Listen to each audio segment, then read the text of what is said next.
Recording in progress.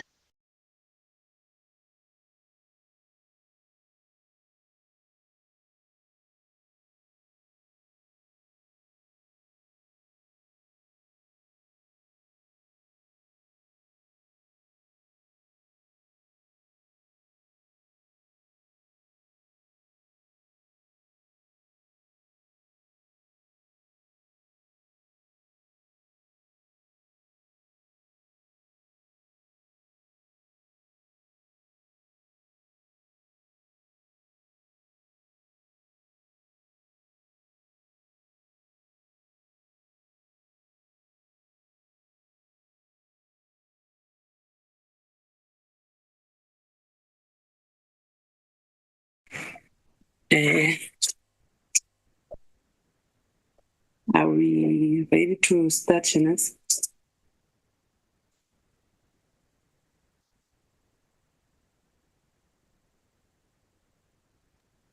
Good morning, Chair. Yes, we can proceed.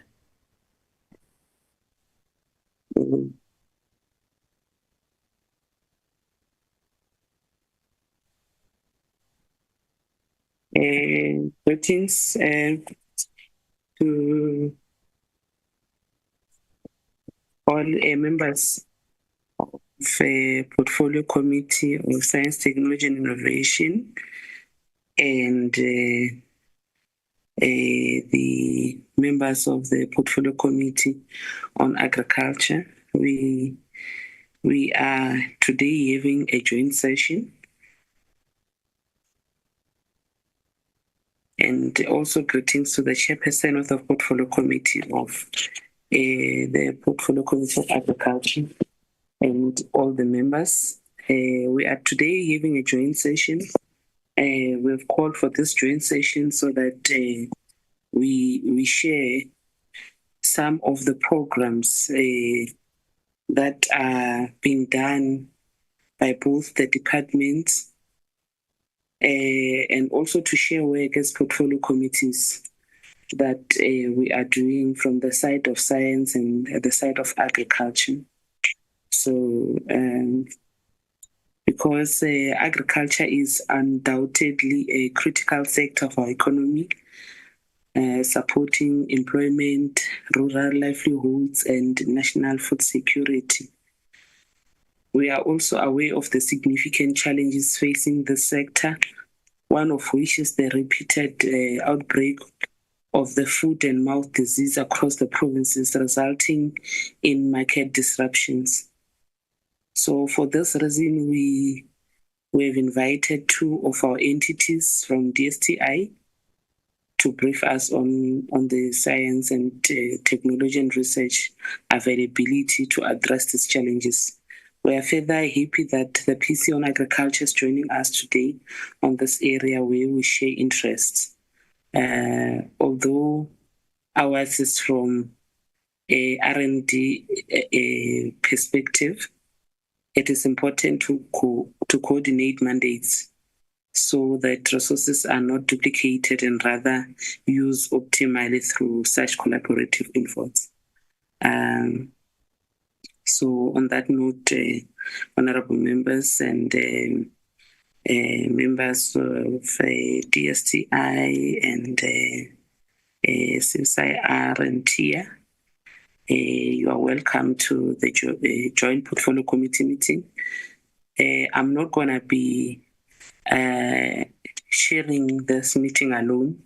I will be chairing with the chairperson of agriculture. So we are going to be co-chairing. I will also request the chair of agriculture to come through.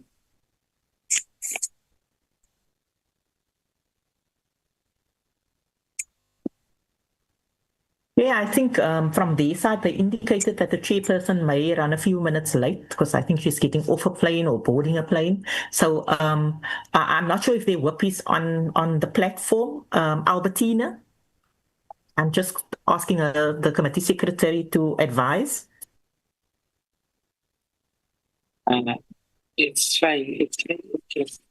Sorry, Good morning, Chair, and thank you, Shnath.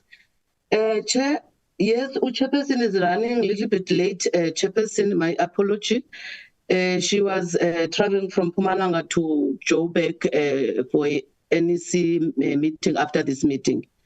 According to the list on the platform, I think we've got MP Kabane will be maybe standing in for Chairperson for the moment. Thanks, Chair. Thank you.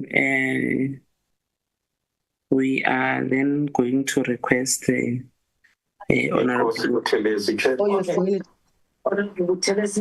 Yeah. Thank you for the opportunity. Good morning, Chair. Good morning to the Deputy Minister and the team, and good morning to. All right.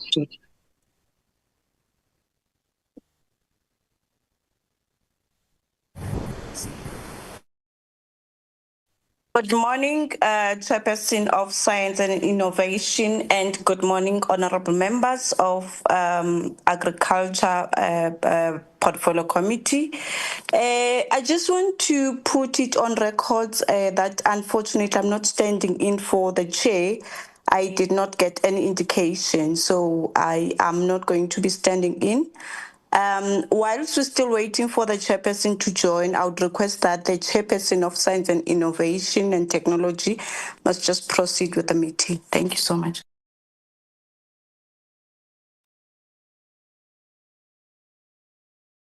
Okay, sorry, Chair. No, the chairperson is joining the meeting. Thank you, Chair. All right. I think if we're still waiting for the chair, we can then go to apologies. Then we will then do the introductions, or let's do the introductions rather than going to apologies. Then we'll take apologies later when the chair is ready to come through. We will then allow the chair to come through. But then from our portfolio committee of science are going to Chairperson, good morning. I'm so sorry. No, it's fine, Chair. I see that you already starting. I have joined. So when you were calling for my name, unfortunately, my phone refused to open. Is this the chairperson?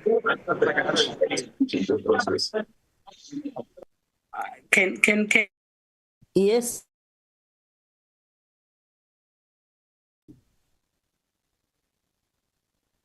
I will hand over after I had given the opportunity to portfolio committee members on science, technology, and innovation to briefly introduce themselves. And then when the chairpersons take over, she will do likewise. Will then allow the members of the portfolio committee on agriculture to then do the same process. Can portfolio committee members of science, technology, and innovation introduce themselves, those that are in the platform? Good morning. It's Dr. Susan Tembekwayo, member of Committee on Science, Technology, and Innovation. Thank you, Chair. Good morning. Thank you. Honorable Mjatu. Good morning. My name is Temkosi Mjatu. I'm a member of this portfolio committee, Science, Technology, and Innovation. Thank you. Honorable Mkuno. Thank you, Honorable Mjatu. Thank you, Honorable Chair. Good morning, Chair, to yourself and the Chair of Agriculture. My name is Tembeka Mkuno. I'm a member of the Portfolio Committee, Science, Technology, and Innovation. And good morning to all the colleagues. Thank you, Chair. Thank you, Honorable Mkuno. Honorable Ramngaro. Good morning, colleagues. Good morning all. My name is Honorable Tumelo Ramangalo, and I'm a member of the Portfolio Committee of Science, Technology, and Innovation. Thank you. Thank you, Honorable Ramangalo. Do we still have any other members of the Portfolio Committee that are in the platform? Honorable Bosho. Thank you, Honourable Chair. Wynand Boshoff, member of Portfolio Committee for Technology and Innovation, and particularly looking forward to this meeting. Thank you. Thank you, Honourable Boshoff. I know your interest in this discussion. Honourable Sapo.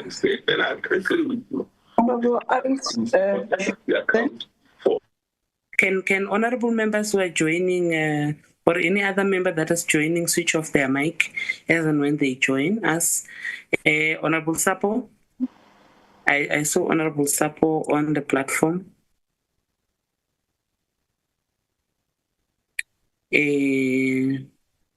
If she is unable to unmute, Honourable Sapo is also part of the Portfolio Committee, and Honourable Mazoni, I can see she's also on the platform. Honourable Mazoni.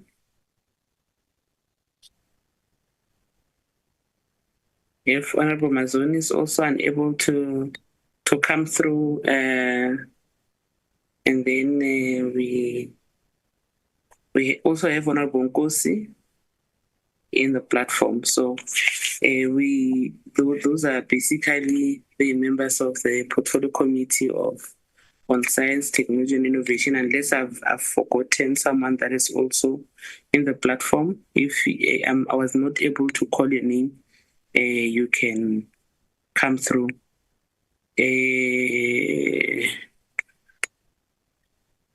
Can we now hand over to the Portfolio Committee, Chairperson of Science of Agriculture, to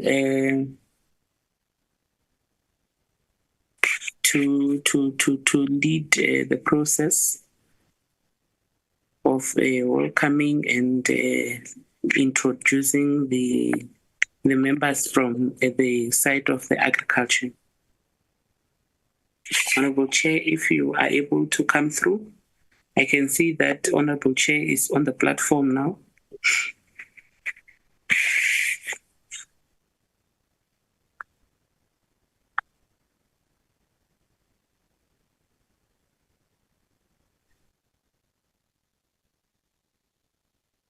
I think we might be facing a bit of a challenge with Honourable Chairperson of the Portfolio Committee on Agriculture. Can we take introductions from members?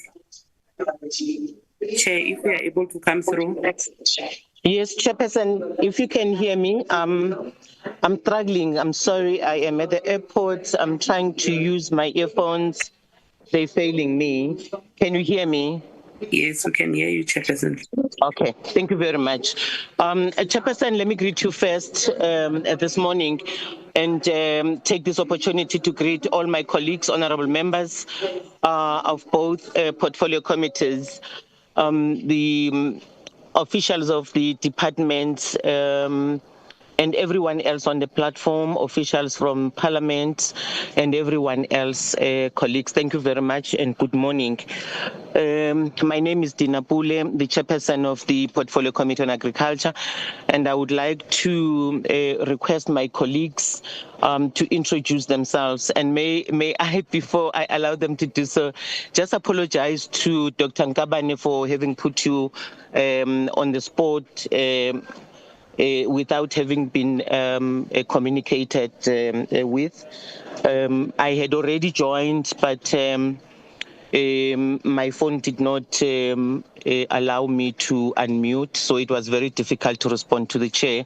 But Chairperson, allow me to request my colleagues in the Portfolio Committee on Agriculture to introduce themselves.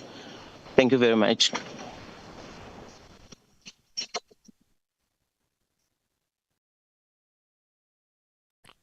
Good morning, Chair. My name is Athol Trollope. I'm a member of the Portfolio Committee on Agriculture.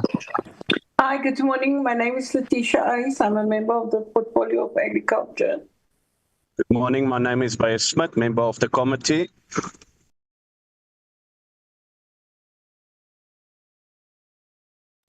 Good morning, chairpersons and members of the portfolio committees. My name is Nobuhle Nkabane. I'm the member of the Portfolio Committee on Agriculture. Thank you so much.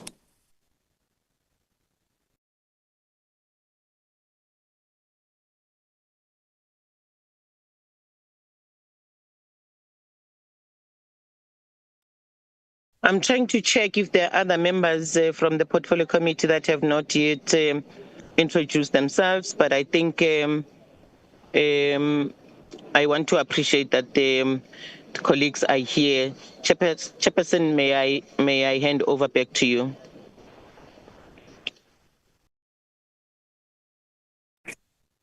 Thank you, Chairperson, and all honorable members that managed to join us today. Can we have a mover for the adoption of the agenda from all honorable members?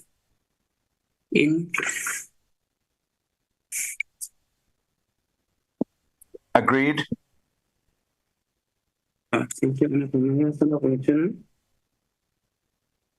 Honorable Gabani, I second. Thank you, Honorable Kabane, and for the secondment. Can we now move to the briefing by the Council of Scientific and Industrial Research, CSIR, on the advancement of agriculture and okay, I think CSIR it's already ready. I'm going to allow if there is anyone from the department to lead the process of taking presentations from CSIR, both CSIR and TIA. We're going to take DG's here. Oh, DG, you're welcome, DG. Can you take us through this process of presentations? We're going to receive both presentations from CSIR and TIA. DG, the platform is yours. Thank you very much. Good morning, Honorable Chairperson Shiviti and Honorable Chairperson Ms. Dinapule, and the members of the Joint Portfolio Committee on Science, Technology and Innovation and Agriculture. And I also wish to greet the chairpersons and the CEOs of the CSIR and TIA, the senior executives of both the Department of Agriculture and our department, as well as the senior executives of CSIR and TIA. Indeed, Chairperson, it is an honor and a privilege for me to, on behalf, of course, of the Minister and the Deputy Minister, to be introducing the two entities, the CSIR and TIA, to this August sitting of the Joint Portfolio Committee. Would like to start, maybe, Chair, by indicating that our department, through the white paper on science, technology, and innovation and the decadal plan, we support the development of a responsible and appropriate science, technology, and innovation that responds to the needs of society and improving the lives of our people. This is done through the implementation of key strategic priorities, such as future-proofing education, research priorities on energy, health, and so forth. And all of these areas, they are meant to improve the quality of life of our people. The decadal plan proposes, chairpersons, a theory of change in which agricultural innovation becomes a significant contributor to the agriculture and forestry master plans, as well as the aquaculture research and technology development strategy. As a Department of Science, Technology and Innovation, we are aware that our decadal plan rests on the alignment and collaboration with other government departments and sector plans of agriculture, fisheries, forestry, and environment. Our mandate is that of an enabler and an innovator towards a sustained food security, preservation and conservation of natural and agricultural resources as well as genetic material. The department focuses on unpacking innovation and growth opportunities, developing new technologies with a potential benefit, the value chain development, including early and late stage research that can be commercialized or rolled out in partnership with government and industry role players. Of course, a very significant amount of this work is carried out by both TIA and the CSIR through their various strategies, and some of which will be shared today through their presentations. We will ensure that through the Biosecurity Hub, we align and collaborate all scientific research through CSIR, the Agricultural Research Council, and the University of Pretoria to ensure optimum allocation and utilization of resources.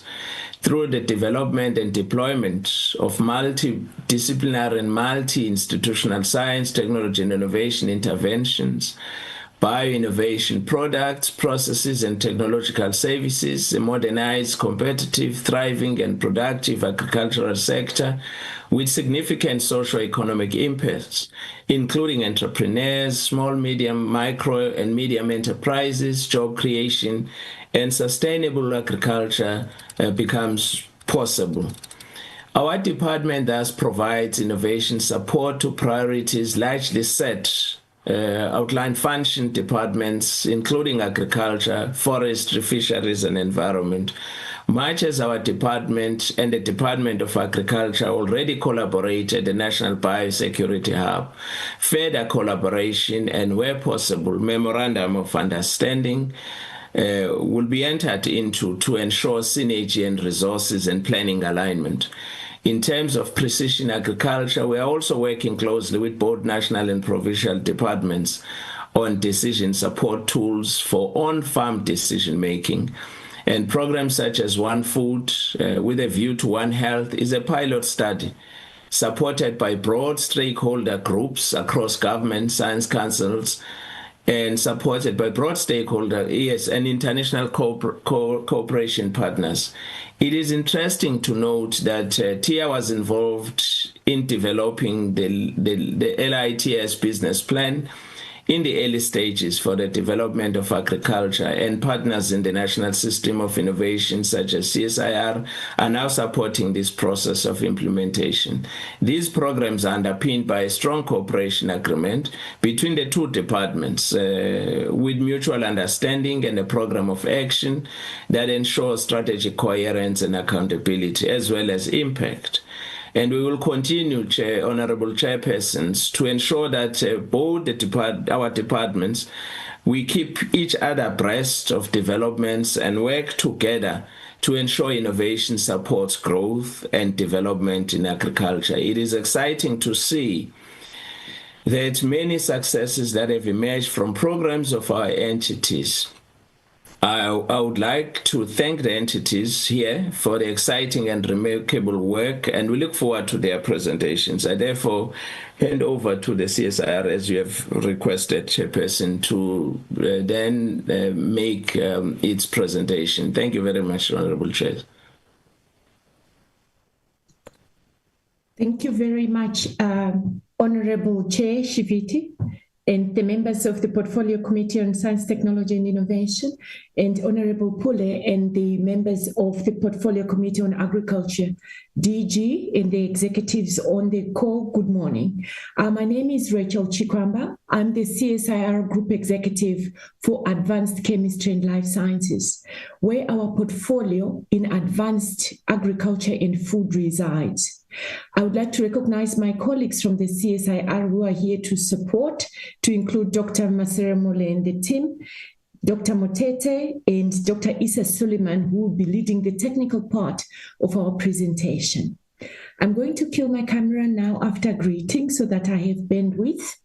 And I want to ever so briefly contextualize who the CSIR is in the context of agricultural research. So if I can have the next slide, please.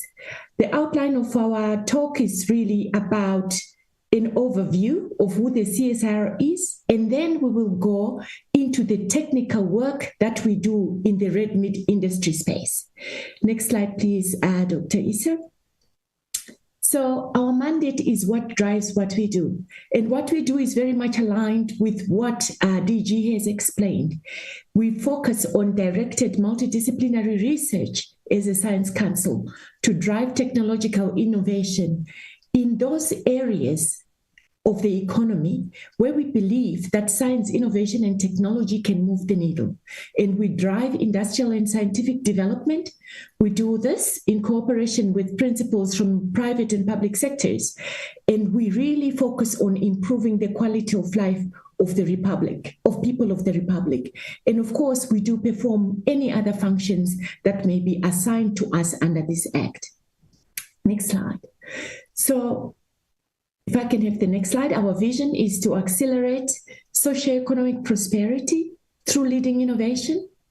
And our mission is to collaboratively innovate, to localize technologies that are relevant, that might have been developed elsewhere, while we also provide knowledge for the inclusive and sustainable advancement of industry and society. And we do drive original research to underpin our capabilities. Next slide. So I want to highlight what our strategy is. It is to develop and maintain and apply science, engineering, and technology capabilities for the inclusive growth of the South African economy, improving the performance of industry and supporting the creation of a capable state. Next. And we focus on growth of the economy and of course, growth of our organization so that we can continue to innovate in support of our country.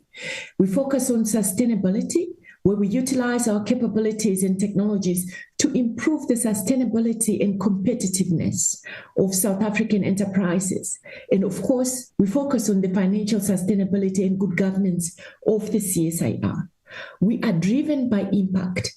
We focus on commercializing our technologies for industrial development and technology transfer to enable a capable state. And at all times, we thrive to ensure that the work that we're doing is relevant to the needs of the country in a manner that is inclusive and a manner that drives sustainability in supporting and creating a capable state. Next. Next slide. Dr. Issa, I think your slides are not moving. If you can please help. While Dr. Issa is trying to move the slides. Okay. Apologies for that, Chair. I think let me see what the next slide is from my end so I can continue. Our strategic objectives include strong focus on transformative technologies and acceleration of their diffusion, the conduct of such research. Our second strategic objective is to improve competitiveness to support reindustrialization of South Africa's high-impact industries, developing, localizing, and implementing technology. Our third strategic objective is to drive socioeconomic transformation through research, development, and innovation that supports the development of a capable state. Our fourth strategic objective is to build and transform human capital and infrastructure so that we remain on the leading edge in those areas in which we intervene. And then the last strategic objective is about focusing on diversifying our income sources and maintaining financial sustainability and good governance. Indeed, we focus on good governance as our license to do business. And for the many past decades, we have maintained our record of good governance. Next slide, please, Issa. My last slide in introduction is to contextualize where the work in agriculture and food fits in. Our focus is on technology and innovation in agriculture, where we focus on strengthening primary production through technologies such as precision agriculture and the development of value-added products and processes for sectoral competitiveness. In this context, we do this work supported by the work that we do in future production chemicals, where we drive advanced materials, products, pharmaceuticals, and other things in next generation health. And this is where the strong ties come in to agriculture. The focus on one food and one health, in the reduction of the burden of disease, pandemic preparedness, and a strict focus and a strong focus on one health allows us then to support innovations in veterinary science for aquaculture and for veterinary vaccines and so on and so forth. This work happens in the context of manufacturing, who support us in diagnostic technologies and devices, among other focuses of work. In mining, where agriculture is a strong factor in the revitalization of previously mined areas. In defense and security, where we leverage for agriculture state-of-the-art technologies to drive some of the work that we do, and you will be seeing that. We focus on logistics, in smart mobility. In smart places, we focus on the natural build and other environments, looking at the nexus of food, energy, and water, and the implications that it might be having on agricultural performance. And in next generation enterprises and institutions, we focus on digitalization of public institutions. I have given this context to show the breadth of work that we do, but in the context of the conversations with the joint committees, I wanted to indicate that we are a very strongly multidisciplinary organization, but we leverage and harness all our capabilities to support any challenge that the country might be facing in any sector. And this will come through as we explain what it is that we do for the red meat industry. On that note, I would like to leave it here and hand over to my colleague to go into the technical details of the work that we do in support of that industry. Over to you, Dr. Issa. Thank you.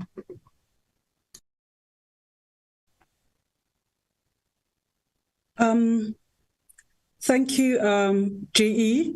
And before Dr. Issa comes in, just to also speak about advanced agriculture and food as a cluster. And if you can go to the next slide. My name is Ntabiseng Mutiti, the GE indicated I'm the Executive Cluster Manager.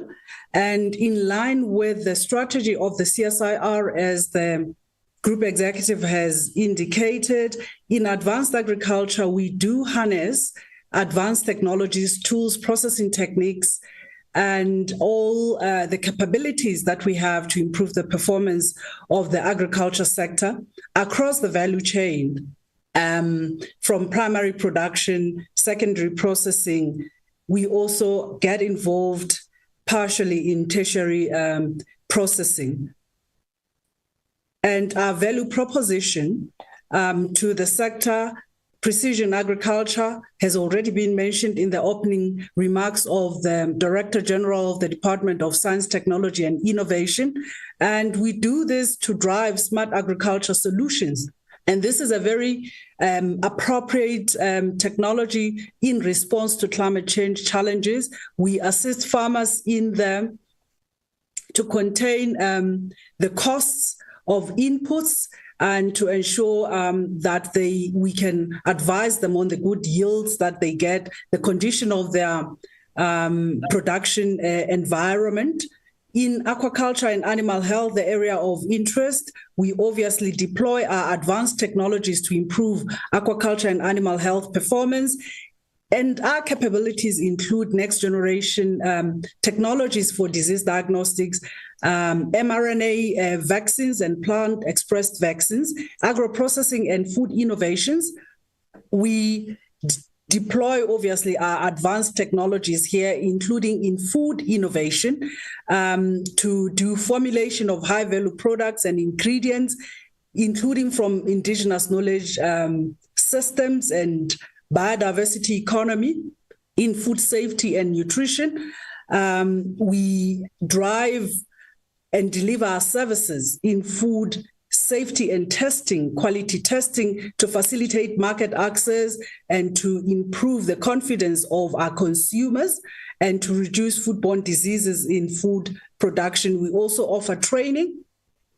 And all of this we do in alignment with the national policies, if you can go to the next slide, and priorities, particularly the White Paper on Science, Technology and Innovation and the supporting decadal plan. But we also work across the continent to support the Agenda 2063 programs, particularly through our SunBio, which is a Southern Africa network of biosciences that is hosted within our cluster. So we work across the SADC sub-region and across the continent. And we support many other strategies of national importance, including the Agriculture and Agro-Processing Master Plan, the Bioeconomy Strategy, and the Integrated Rural Development.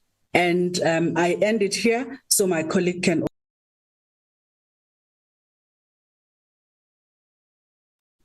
Good morning. I'm just going to share my screen and video just for sake of introduction.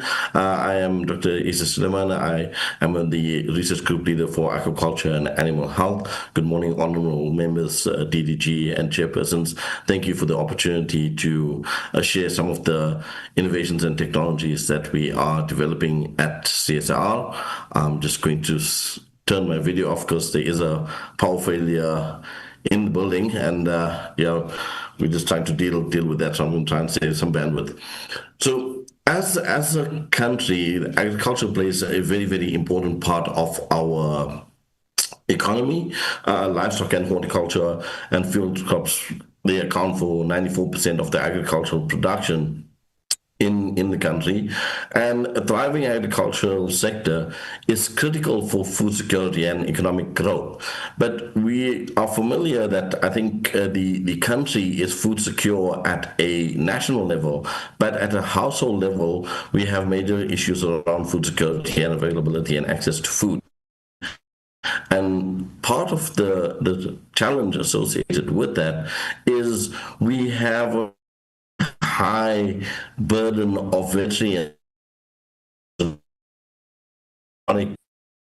diseases, as well as 40 controlled and notifiable diseases just associated with animal and livestock industry itself. And the FMD and avian influenza are two of the biggest challenges that we face in relation to biosecurity and biosafety that affect our livestock sector. And these pathogens and pests which the country faces a high burden of, including diseases and toxins, have a really significant impact on rural communities.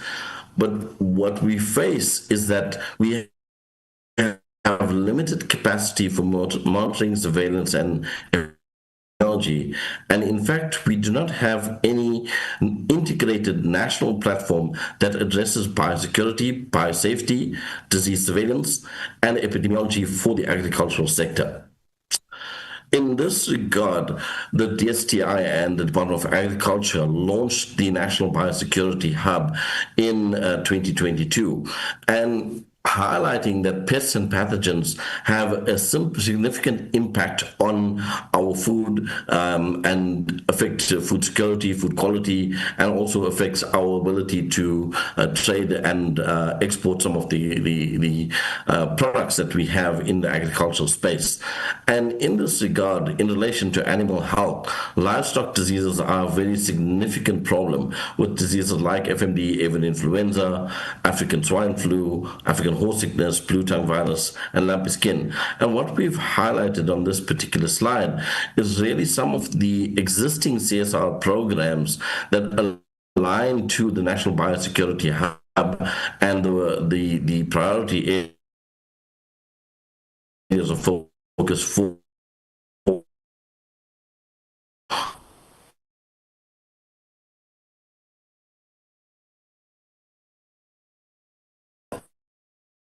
in particular. Through you, Chair, but I think the speaker is cutting here. Through you, Chair. Yes, sir. Yeah. Hello, can you hear me? No, we can't hear you. To get some of the okay. presentation because you are having glitches. Can you fix your network? Yeah, I'm just. If you can fix your connectivity, we will be able to hear you. Okay. Sorry, apologies for that. I think we are just trying to. We can hear you now if you stay in where you were at just now and stay there. In my phone, which should be hopefully give a better connection. I hope the colleagues can hear me now. Yeah, we can hear you now. Apologies for that. I'm just going.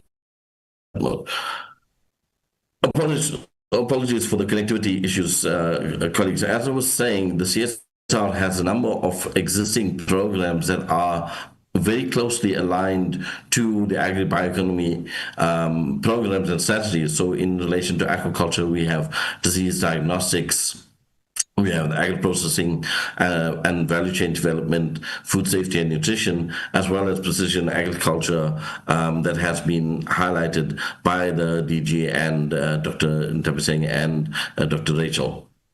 And I think the focus of discussion today is around foot and mouth disease. And FMD is a highly contagious virus infecting cattle, swine, sheep, goats, and a variety of wildlife. And it is an internationally notifiable disease. All cases of FMD must be reported to the World Organization for Animal Health, WOA. And since 2019, because we've had numerous outbreaks of FMD, we have lost our FMD-free zone status.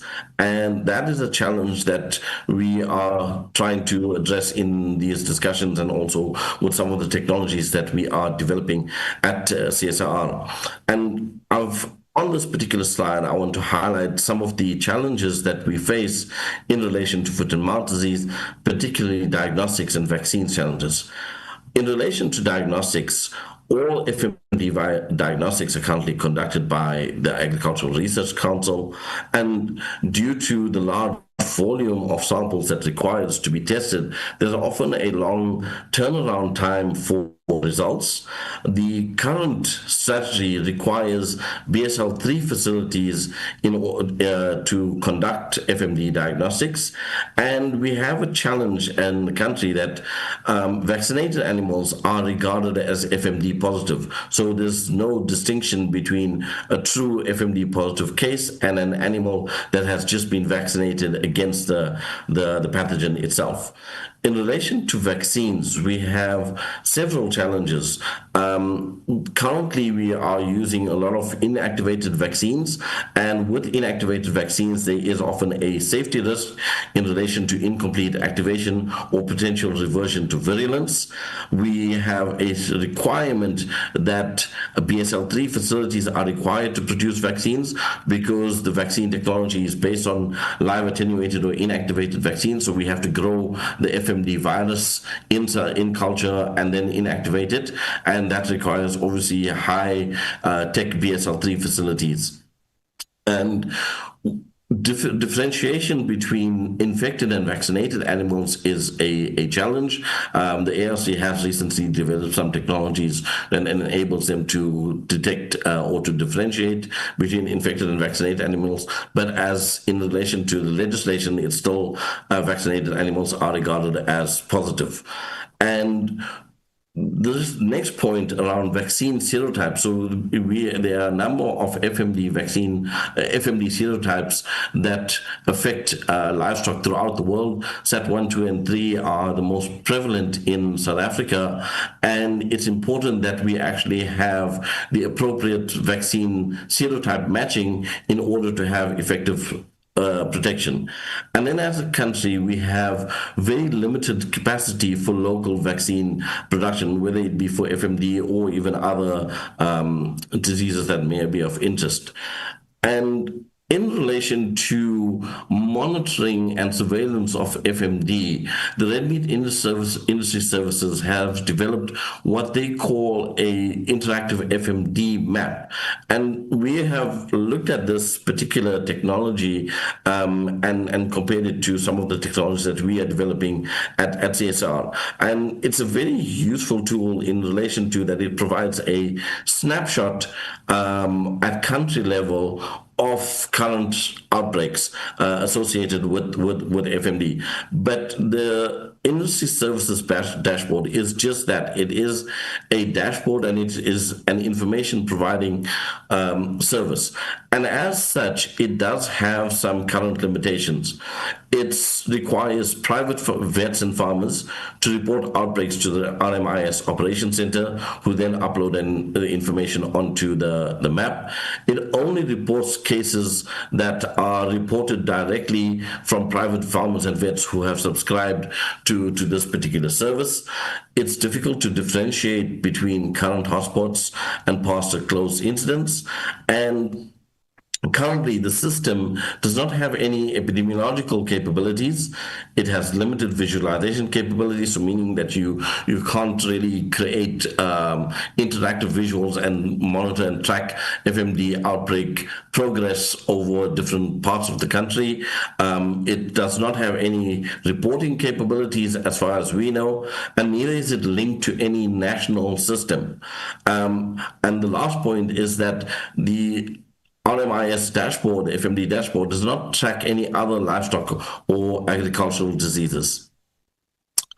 In relation to this, the CSIR has developed a number of technologies for biosecurity and animal health, and we are going to focus on two technologies in particular that we have developed for foot and mouth disease. The first one is point-of-care diagnostics for FMD, and what this technology entails is a combination of isothermal diagnostics. This is a diagnostics technology that is very rapid, very sensitive. You can get results within an hour, and it doesn't require very expensive equipment. It's field-friendly technology, so it can be deployed at farm level. And associated with that, we've coupled it with a software that can be operated from a mobile phone and can deploy real-time reporting of data and sharing of information in relation to positive outbreaks. And the last part of the technology is a mobile laboratory, a BSL-2 equipped laboratory that has the necessary biosafety and biosecurity features built into the laboratory. And the combination of these three pieces of technology enables FMD diagnostics to be done directly at farm level. This technology is very quick. As I mentioned, you have a rapid turnaround time of sample to result within 2 hours. The technology has been licensed by CSIR to a company called Tokabio, and the validation and demonstration of this technology has been supported by TIA, and the technology has successfully been demonstrated in Rwanda and other African countries where it's currently being utilized. One of the challenges associated with FMD diagnostics is that currently only the ARC is permitted to conduct diagnostics, and deployment of this type of technology and even the technologies that we have available at CSIR, the capabilities that we have at CSIR, will help to address the ongoing backlog and challenges and turnaround time in relation to FMD diagnostics. The other challenge is related to currently FMD diagnostics is required to be done in the BSL-3 facility, and I think that is a little bit there is an opportunity for us to relook at that and to maybe perhaps look at biosafety level 2 facilities that can also then facilitate FMD diagnostics, as long as the samples are appropriately inactivated. The second technology that I would like to highlight in relation to FMD that the CSIR is developing is a plant-expressed vaccine.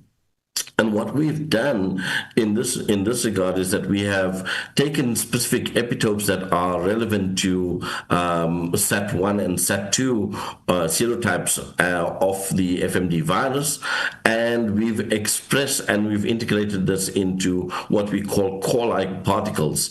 And these core-like particles can then be expressed in plants. So transient expression is not permanent modification, it's transient expression in plants.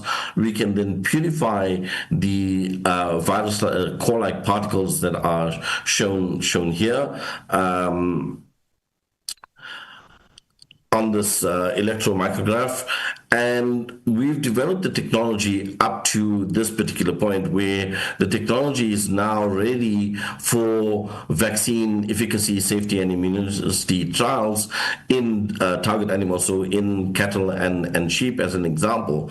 But one of the challenges that we face is that the only facility that can conduct FMD vaccine trials is the TAD BSL-3 facility of the Agricultural Research Council. And currently that facility is not operational, so it limits our ability then to conduct the necessary vaccine safety and efficacy trials to demonstrate that this technology can actually induce protective immunity in cattle. But this technology, maybe just to highlight the advantage of this particular technology, is that the vaccines can be produced in standard laboratories, biosafety level 1 laboratories. These vaccines are very safe, they're highly immunogenic and effective. They don't require complicated BSL-3 facilities for manufacture. We just need a BSL-3 facility for actual testing and demonstration of efficacy of this particular vaccine. And then moving on to the livestock identification and traceability system, which we've touched on in some of the discussions earlier and in the introductions. This particular system has been developed by the CSIR in collaboration with various government departments, and it's a government-led system focused primarily on livestock movement, animal health, and veterinary oversight. And the LIT system is very useful in its current form for disease outbreaks or tracking of pathogens like FMD in the livestock sector.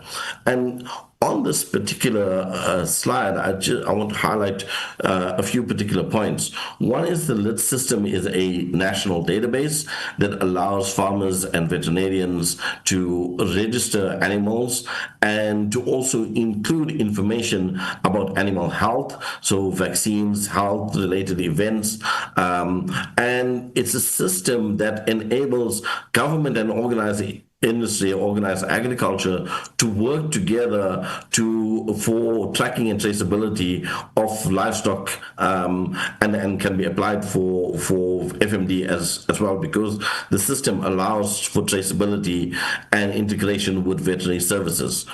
And the LIT system is currently being used or trialed in a number of provinces across the country. We're able to record animal numbers, animal owners, a number of animals that have been tagged, things like vaccinations, animal deaths, etc. So it's a system that is currently being used across the country and is compatible with technologies like the RMIS dashboard that has been developed by the red meat industry services.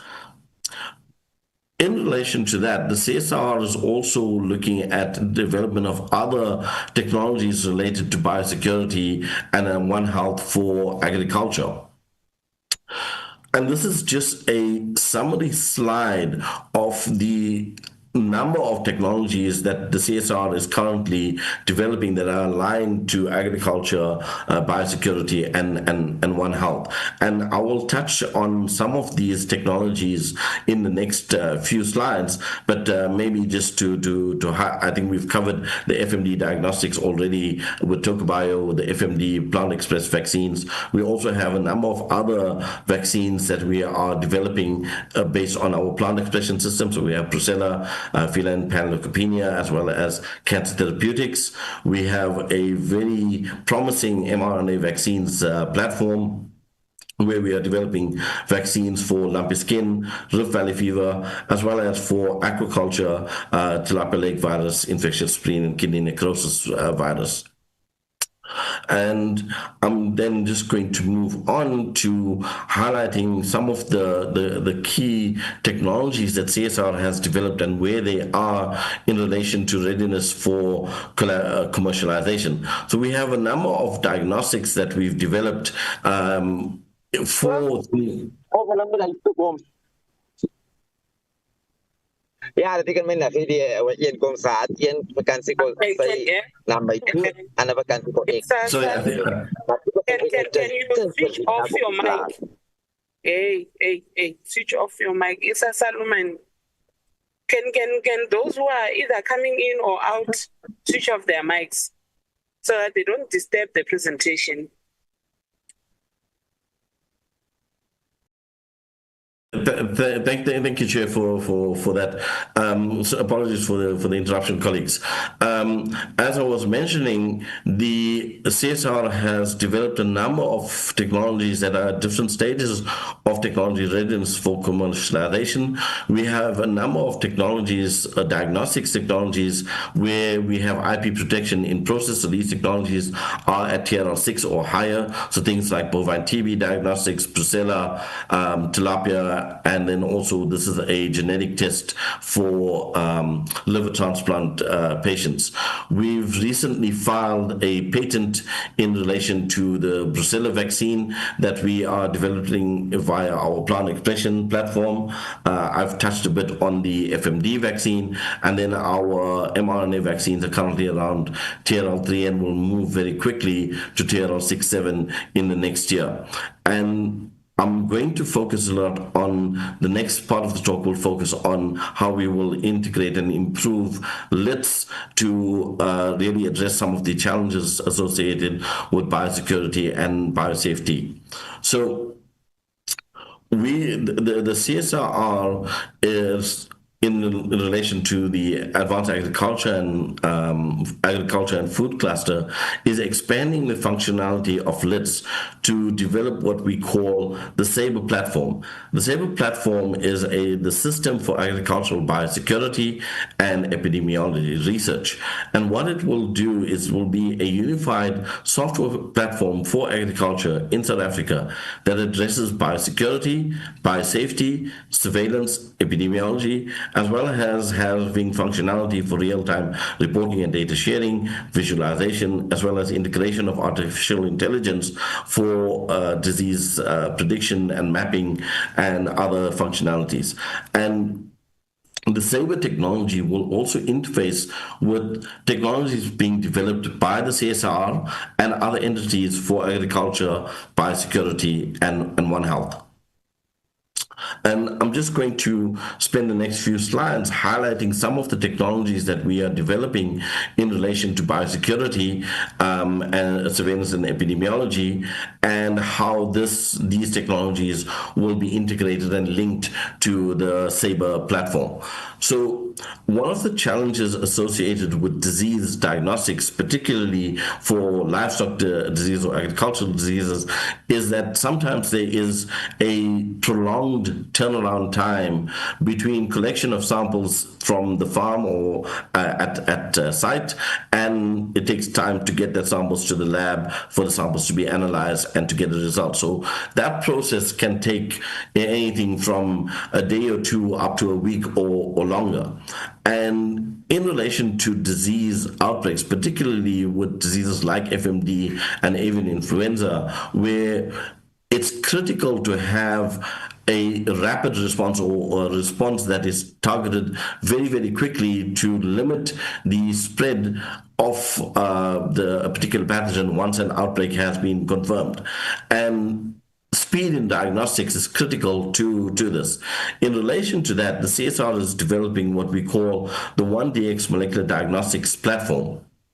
And this particular platform integrates microfluidics technology, so lab-on-chip technology. It integrates isothermal amplification, as well as mobile fourth industrial revolution technologies to enable a very, very portable system that can be held in the palm of your hand, but is sensitive and accurate enough for disease diagnostics and screening directly at farm level. And this technology then enables state veterinarians and to conduct on-site diagnostics for diseases of interest.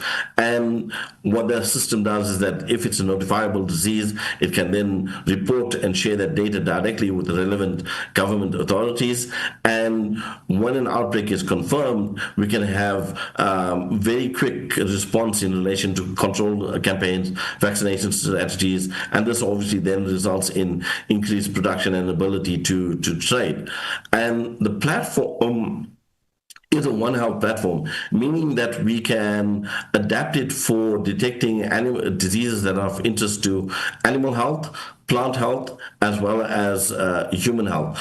And currently the system is being developed to detect diseases like Brucella, bovine TB, and then for aquaculture, TILV and ISKNV, and then Rift and LSD for the livestock sector. But we are also looking at expanding functionality of this to address diseases and pathogens that affect plant production in the country. We had previously developed a COVID-19 diagnostic that also runs on this platform, and we're expanding it then to also be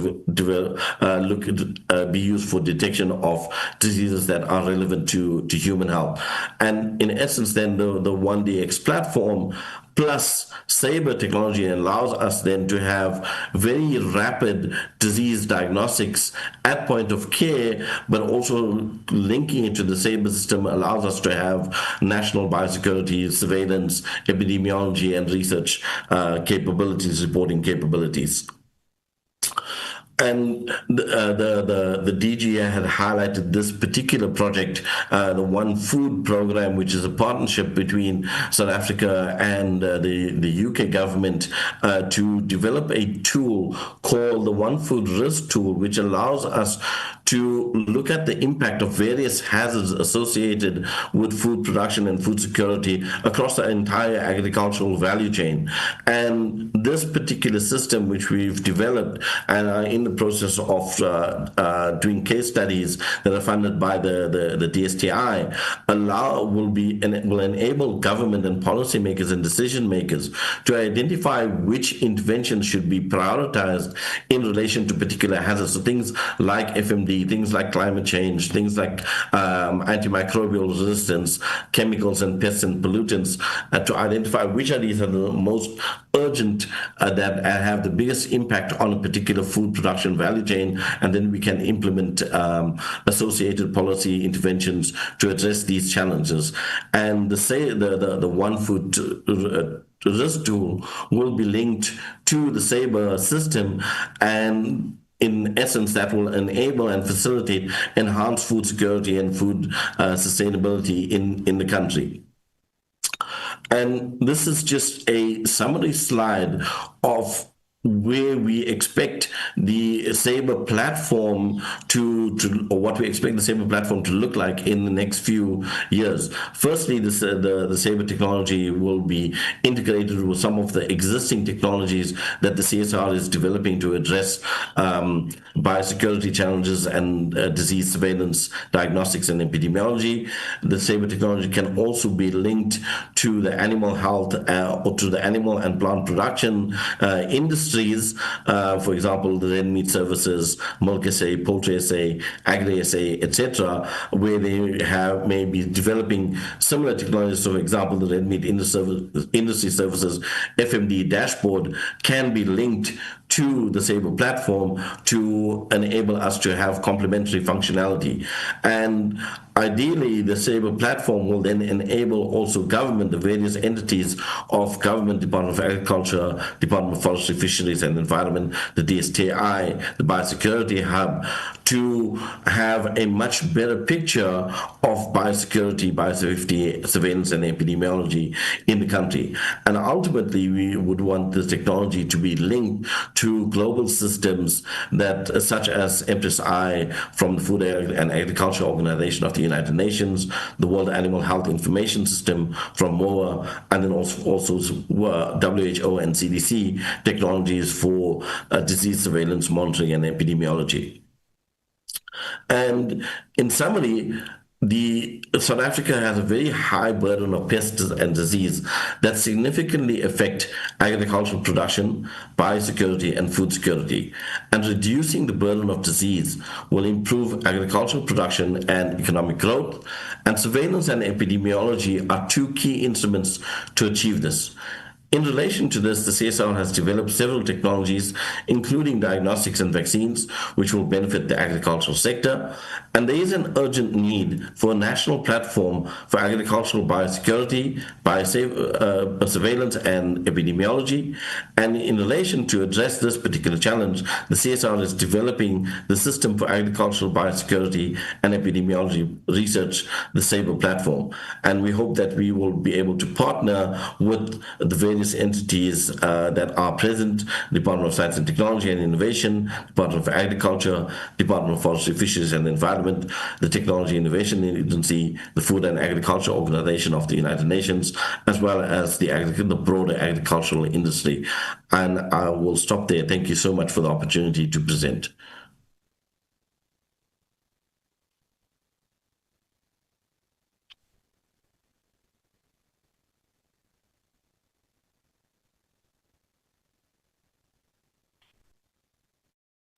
Thank you very much. And Chair, that is the extent of our contribution this morning, and we hand over back to yourself.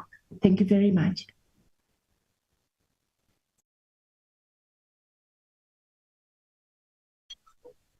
Okay, thank you, Chairperson. I don't know whether you are on the platform. I'm trying to check. So let me come in again and greet those that I did not greet, the DGs of the department, CSIR, and all the presenters, and appreciate the presentations that you have made, their boards, chairpersons, and CEOs. I see that I already have a hand of the Honorable Member Trolley. I'm trying to raise my hand, but please recognize Honorable Aris. Okay, Honorable Aris.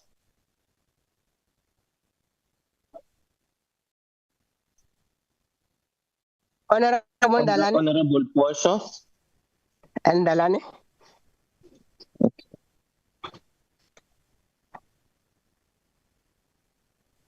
Honorable Dalane. Yes, I have noted you, Honorable Dalane. Okay, no, thanks. Yeah, so we have Honorable Trolley, Honorable Bosch Eres, Honorable Boshoff, Honorable Dalane, Honorable Bosi. I'm trying to check Honorable Temkosi, trying to check your surname. Okay, Temkosi. Yes, apologies. Vusi. Vusi is the name. Come again? Nkosi, yes, correct. Yes, I've noted you. But I see that there is also Temkosi. I can't see the surname.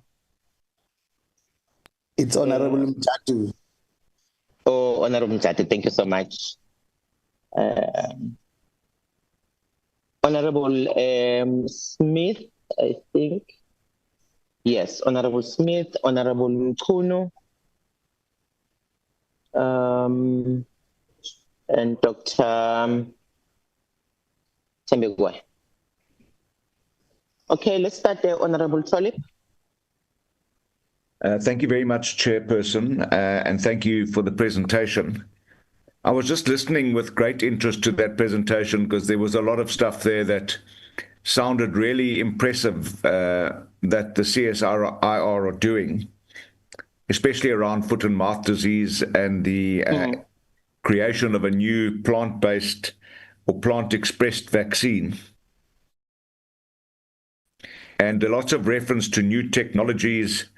And I just wonder why, since we lost our World Organization of Animal Health foot and mouth free status in 2019, and the fact that we don't seem to be getting on top of the foot and mouth disease outbreaks in our country, why that is continuing against the background of this very impressive presentation that we've got. I was sitting here and thinking to myself, it sounds like the CSIR are operating in their own vacuum or in their own silo, the Agricultural Research Council operating in theirs, Onderstepoort Biological Products not operating in theirs, and it just doesn't appear to be coherent.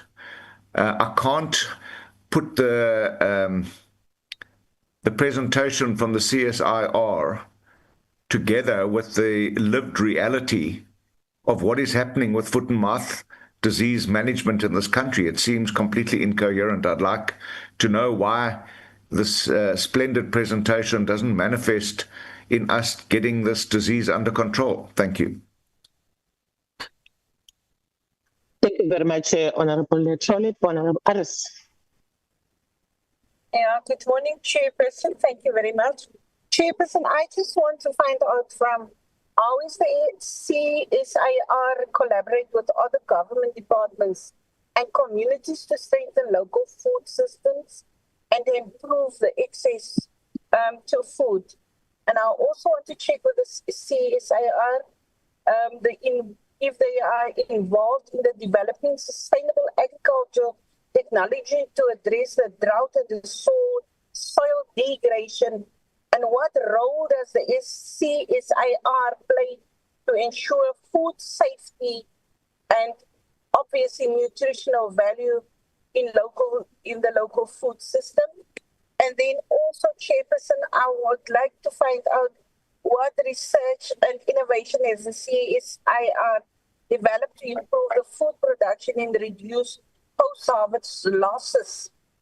And then what innovations or technologies have they developed or support to improve the agricultural productivity, particularly for the emerging farmers, and how then the other one that I would like to ask is what funding or research support has been allocated to develop the drought resistance crop decision regarding farming tools. Thank you. Thank you very much. Honorable Boshoff. Thank you, Honorable Chair. I would also like to welcome this very interesting presentation. What concerns me is basically what Honorable Trollip also said. I know that recently when the RMIS platform was, presented to the public, the Minister of Agriculture had been there, and there was quite a song and dance about this. What I would like to know is what is the contact from the department side with this CSIR? Does the Department of Agriculture actually, make I'm looking for the English word now, but are they serious about liaising with the department, with the CSIR? It seems actually, as one listens, as if the CSIR in fact took over the function that Onderstepoort used to play or fulfill, and should actually still be fulfilling. Also regarding the LIT system, we can expand into the cyber system. I would like to know, you mentioned, Dr. Issa mentioned that the two are compatible, and that is from a technical point of view. I would like to know from the practical situation on the ground, is there a willingness from the RMIS to make their own system part of the wider list system or made one of the cyber system? Is there a kind of let's say, an approach or a kind of a more competitive way of thinking between the two institutions. I don't know if it's possible to answer that kind of question, even if you know the answer, but whether there's an open and frank relation between the two. And then I know I've heard from some interest groups within the livestock industry that they are concerned that in the RMIS, the big feedlots are very well represented, and that an information imbalance can emerge, where the big feedlots exactly know what's going on each farm, and that would give them the edge in determining prices, and make it more difficult for farmers to do so, or to come in at the right stage. They would have an imbalance in that sense, which at present is more to their favor than it will be. Would you think that the system would increase that? Is that beyond your what you consider? I think I will stop there. Thank you very much, Chair. Thank you, Honourable Member. Honourable Ndalane.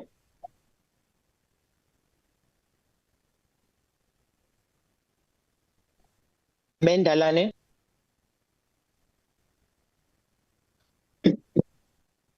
Okay, while we're still looking for Mendalane, we will take Honourable Nkosi.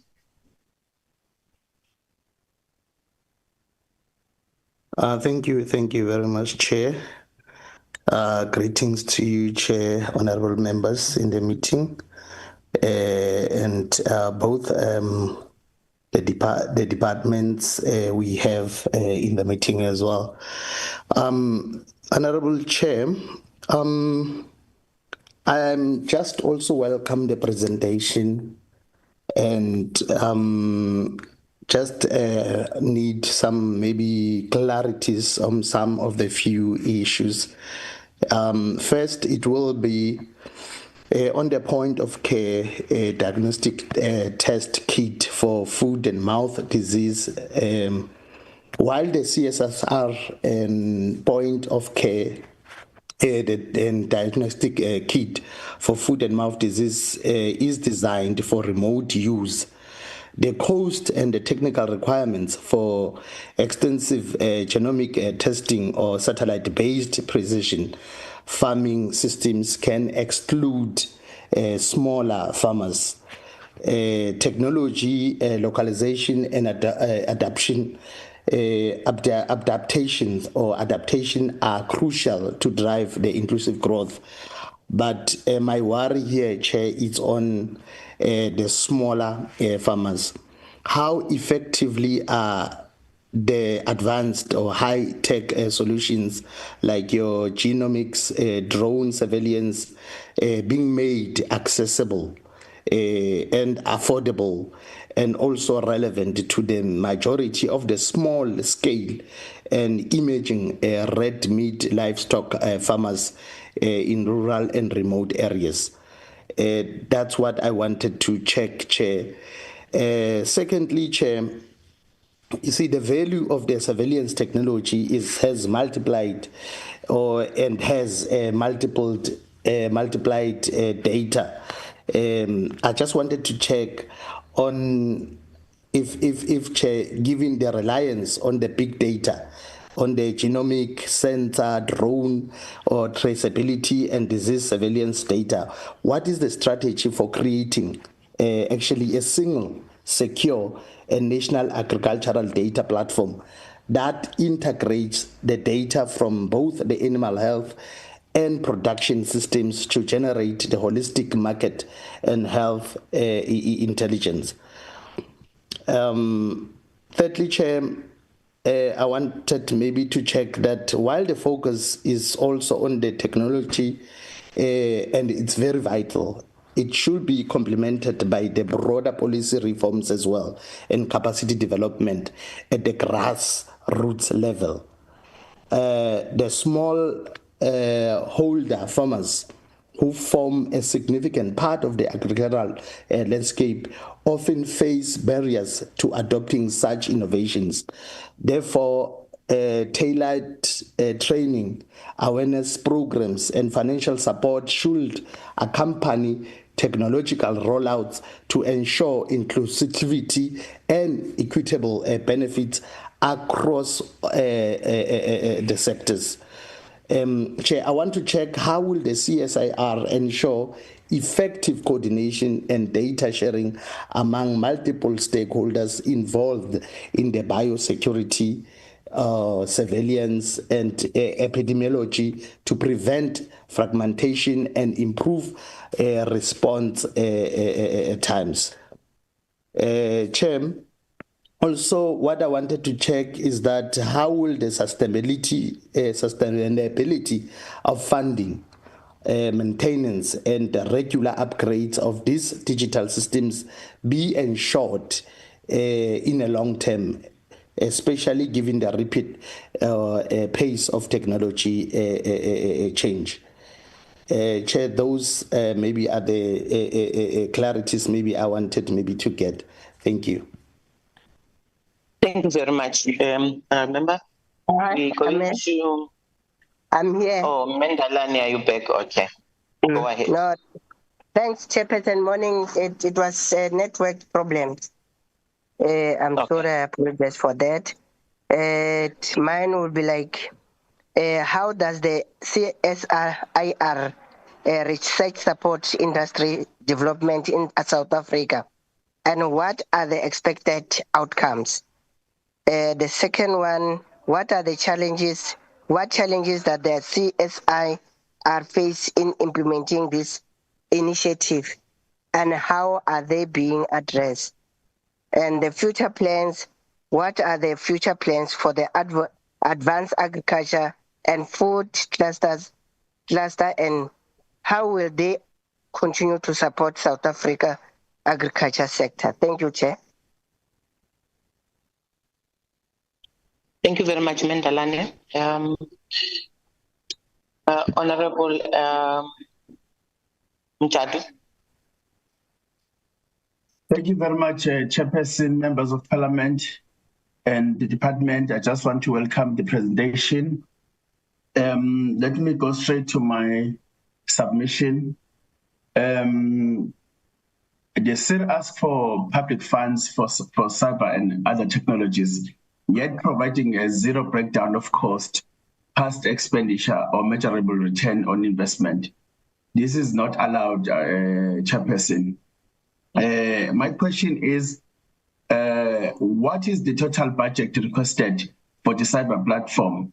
And where is the line-by-line cost justification for this spending?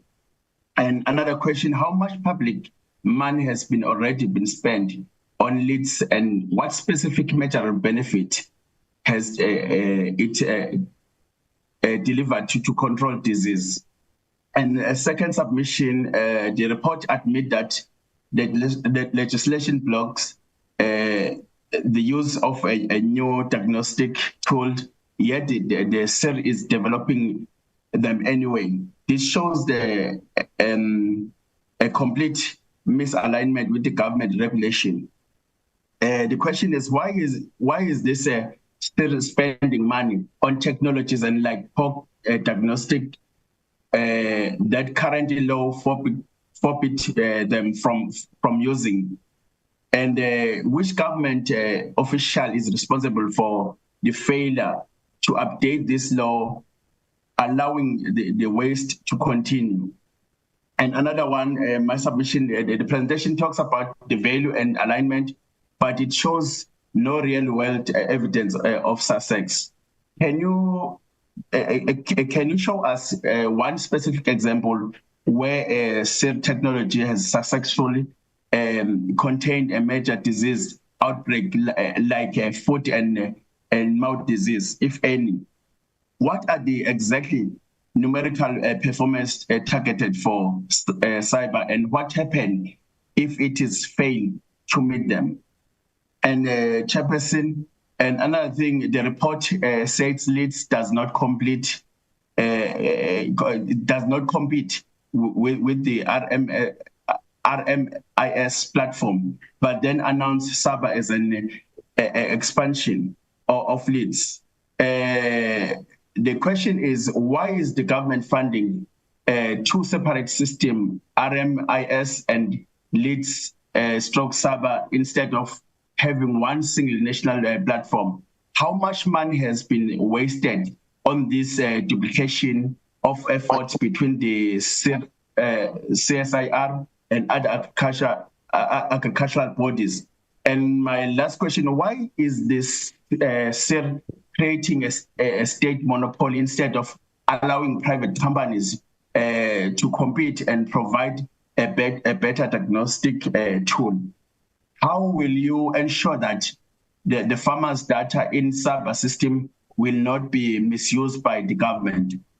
Chairperson, because of time, another thing that the report mentioned, working with the UN Food and Agriculture Organization, in bracket FAO, what specific guarantees are in place to prevent South African agricultural data from being shared with foreign entities like the FAO? How can we be sure that this international partnership will not be compromise our national security? I thank you, Honorable Chairperson. Thank you. Thank you very much, Honorable Mujadu. Honorable Dr. Temple.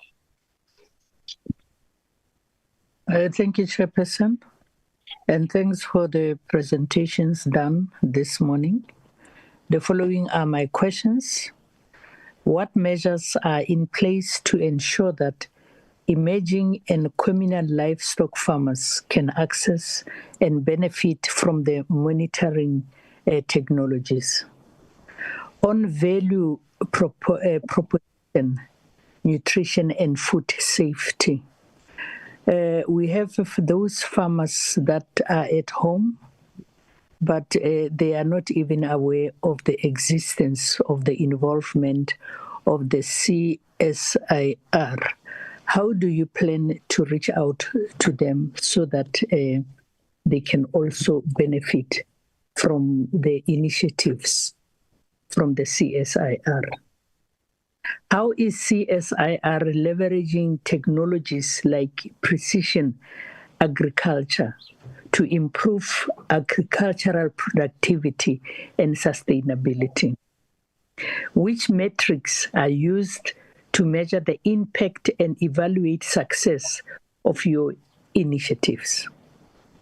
Climate resilient farming practices plays an important role. How will the emerging farmers adopt these practices? And the last one, how is the CSIR involved in addressing soil degradation? Is there any development of sustainable agricultural technologies to address this issue? Thank you, Chair.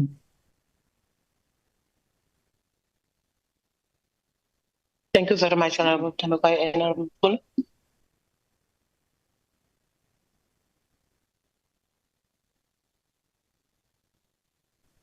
I'm not sure if I heard my name. Oh, okay. Honorable Smith, do you hear my name? Yes, I skipped you between Honorable Mujadu and Tembekwayo. Let me take Honorable Mthulu and then you'll come after her. Okay. Honorable Mthulu, are you here? Yes, Chairperson, I'm here, and my apology, my network is not okay.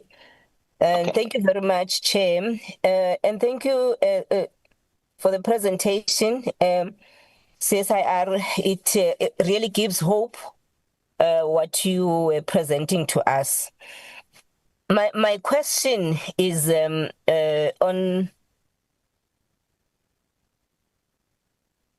the capacity, building the local capacity and technical skills, in particular in the institutions of higher learning within the country. Do we have measures or plans of how to get to those institutions so that we can be sure that the skills that we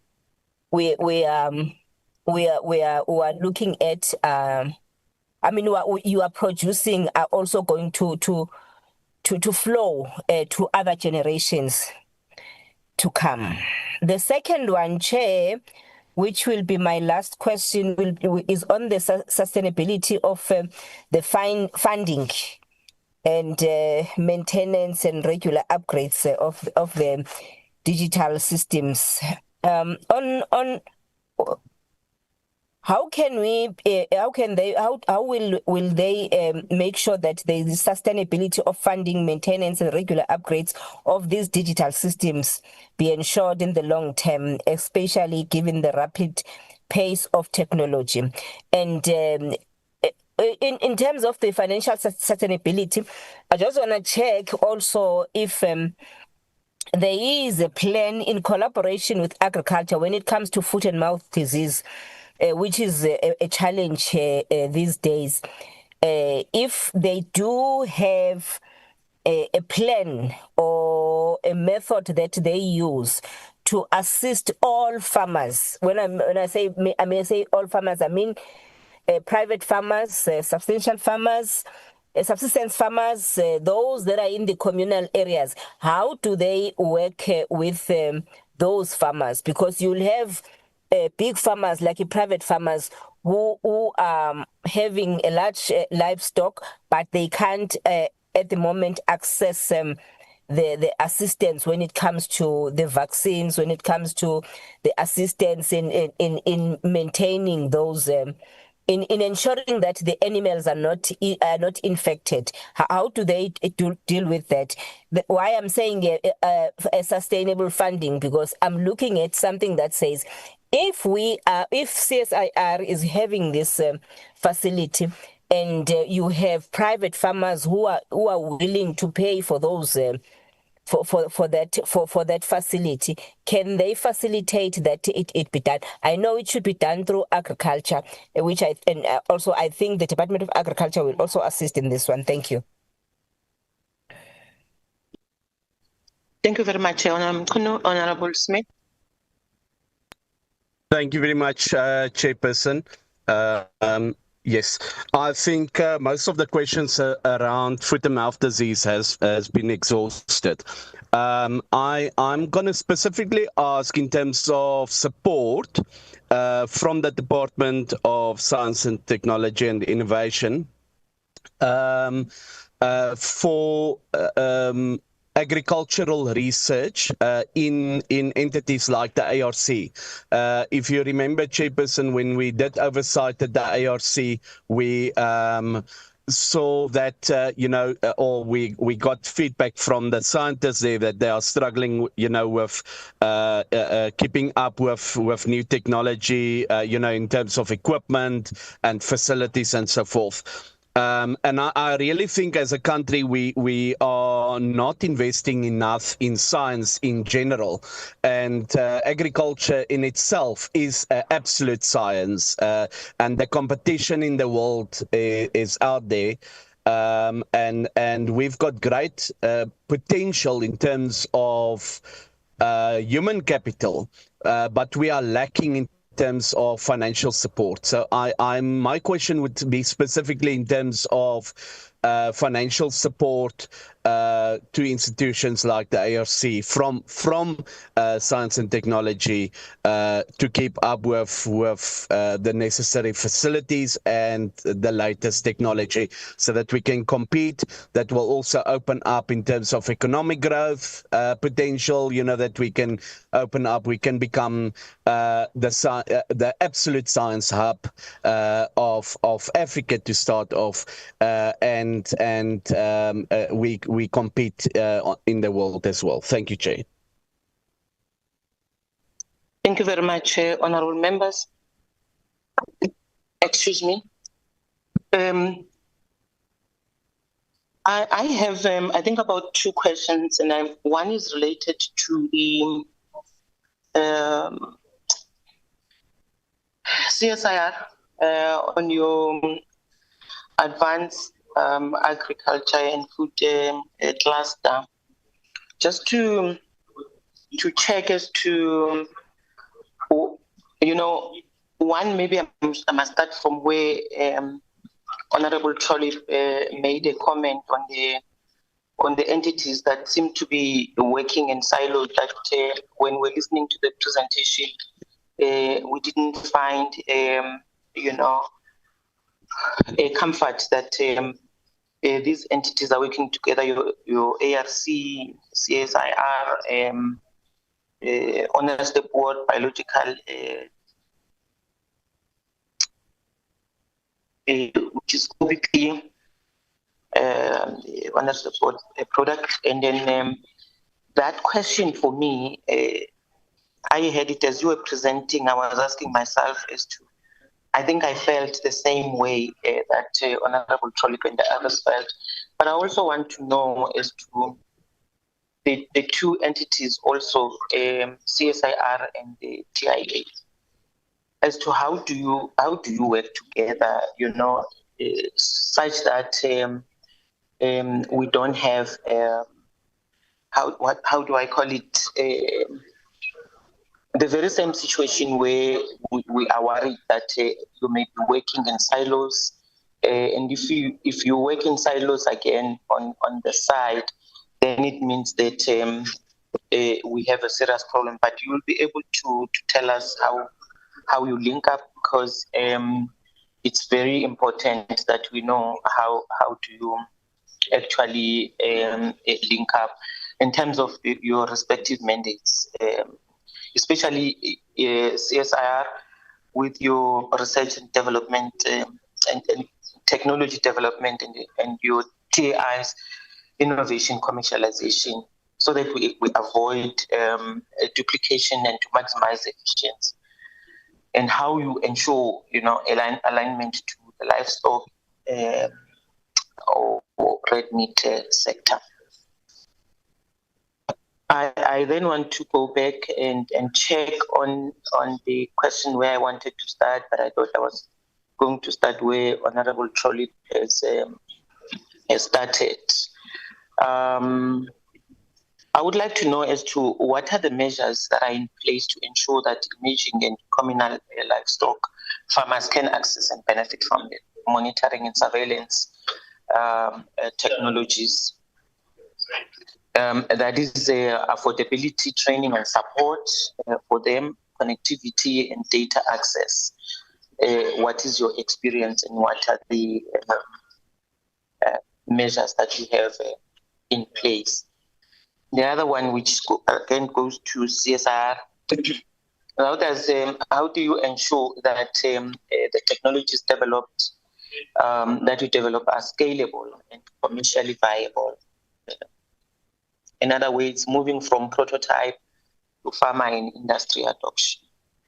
And lastly, I think this would go to TIA. I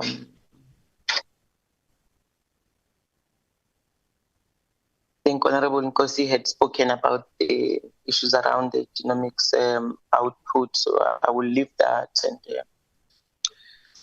and just check as to what role do commodity organizations such as beef, sheep, goat, and dairy and farmer organization play in guiding and adopting the technologies developed under these clusters, if any?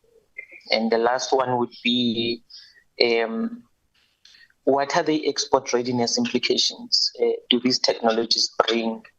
For an example, on traceability, animal health certification, the genetics and benchmarking, processing standards, and how will they enhance South Africa's competitiveness in red meat and dairy markets internationally?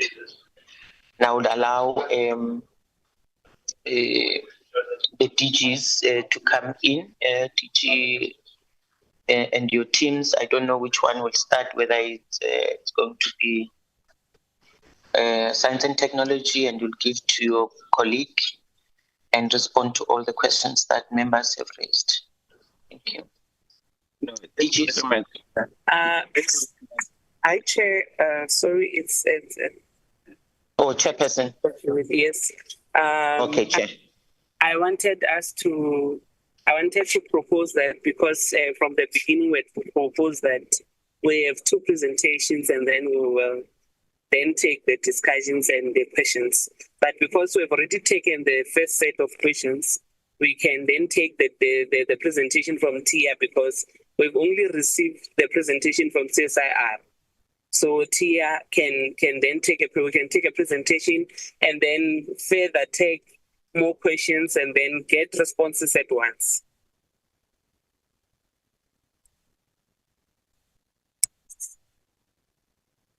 Chairperson. Thank you, Chair. Let's do likewise, colleagues. The chairperson has indicated already. Yeah. Thank you. Great, Chair. May I then ask the TIA colleagues to upload and take honorable members through the presentation?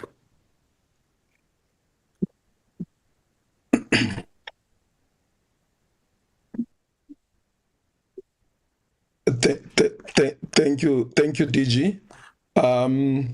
Let me start by greeting the two chairpersons of the two portfolio committees, the honorable members of parliament, Ngabangandela, the advisor to the minister, the DG, the colleagues both from CSIR and TIA.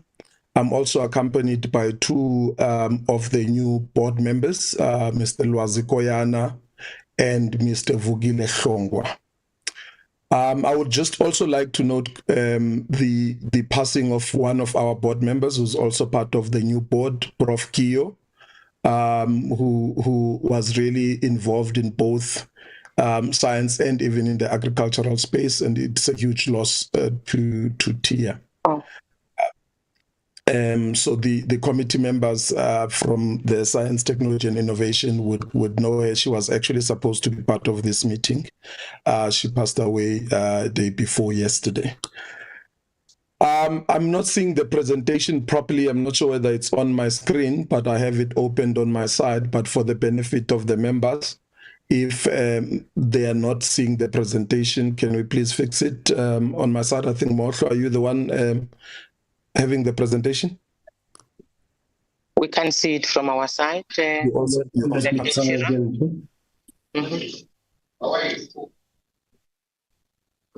Oh, and my name is Loiso Kicha. I'm the chairperson of the board of TIA. Let's try again and put the presentation, Mosho.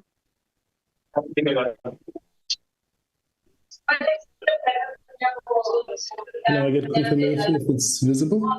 I can see it now. Please move to the next slide.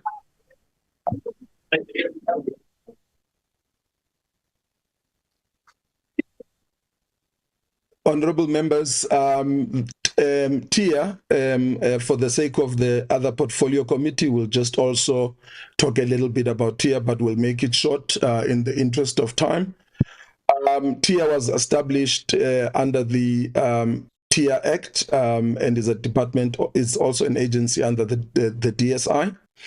Our role in the NSI ecosystem is to really promote the development and the exploitation, or in short, the commercialization or adoption of the discoveries, innovations, even taking IP and research into commercialization in the public interest, meaning in the manner that benefits society, which includes economic growth, job creation, and anything really that has positive societal impact. Next slide, please.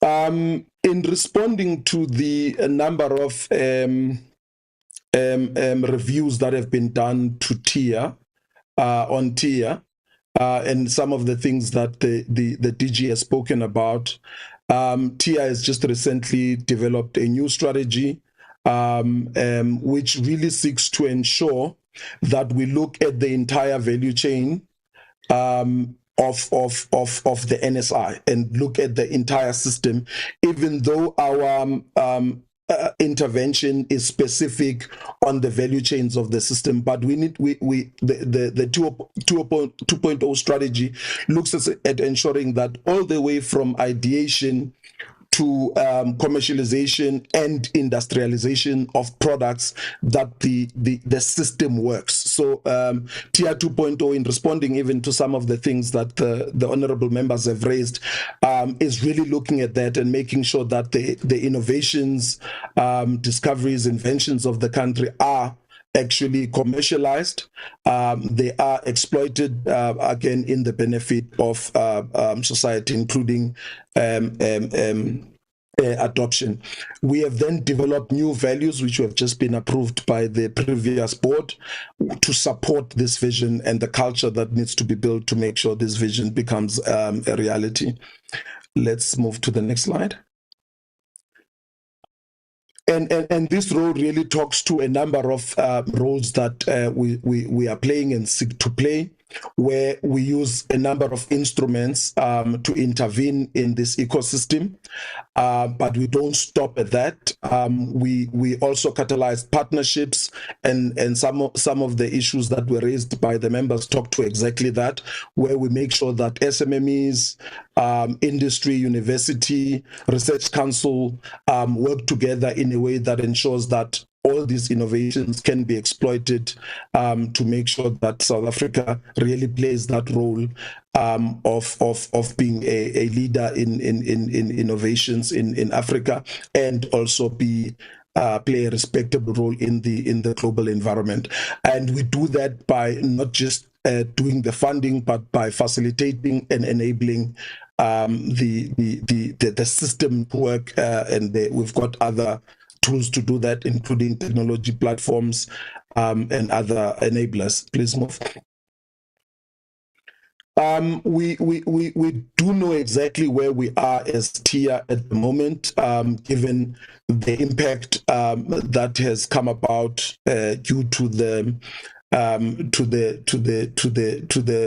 studies that were done on TIA, and as a result, we needed to now make sure that we first improve the capacity within TIA.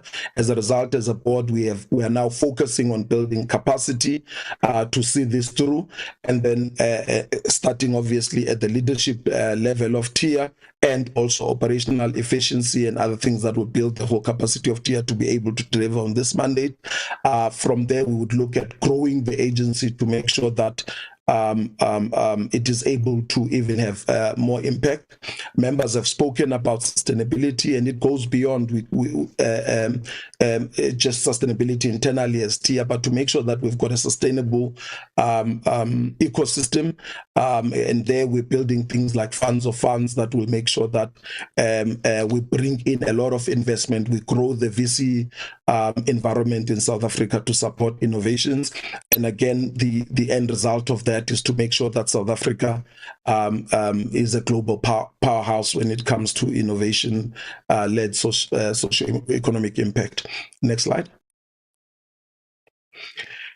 And to be more specific, in the move from TIA 0.1, or what TIA was before and what we call now TIA 2.0, is that we are looking at making sure that as an entity, even though, as I said before, our instruments go into specific areas, but we look at the entire innovation ecosystem, which is the national system of innovation, and make sure that it works.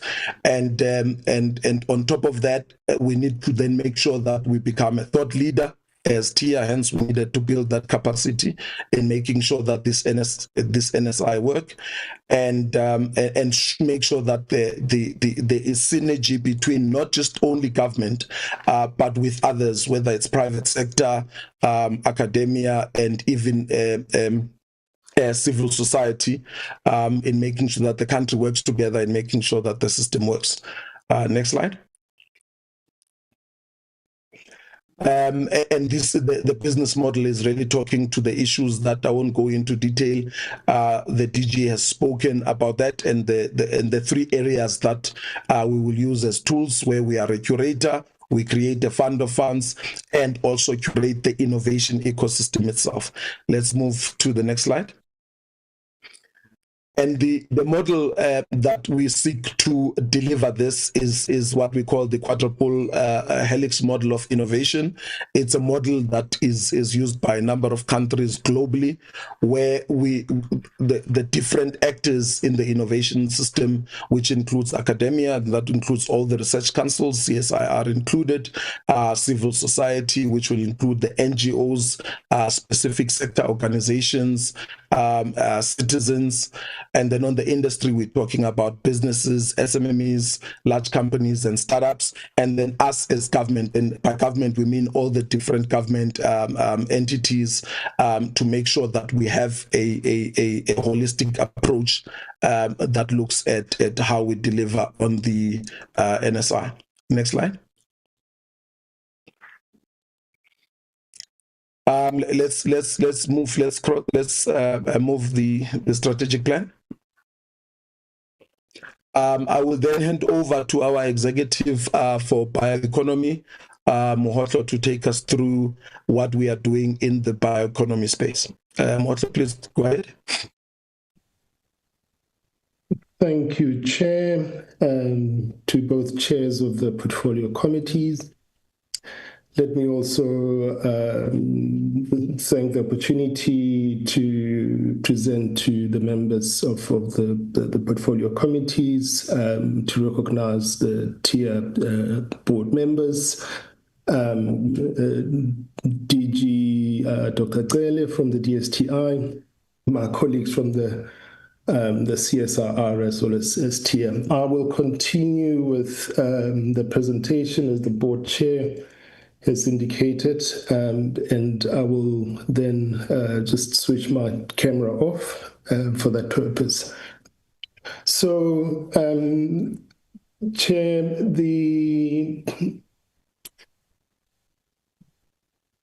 please let me, if I can just get confirmation if my presentation is still visible. Yes, it is. Okay, for some reason I don't see it myself. Okay, so Chair, the brief for us was to try and put forward some of the work that we're doing around technology innovation clusters. The primary origin is really based on the bioeconomy strategy that is led by the DSTI, which we implement on their behalf, and whose objective is to drive a vibrant and economically sustainable agricultural sector.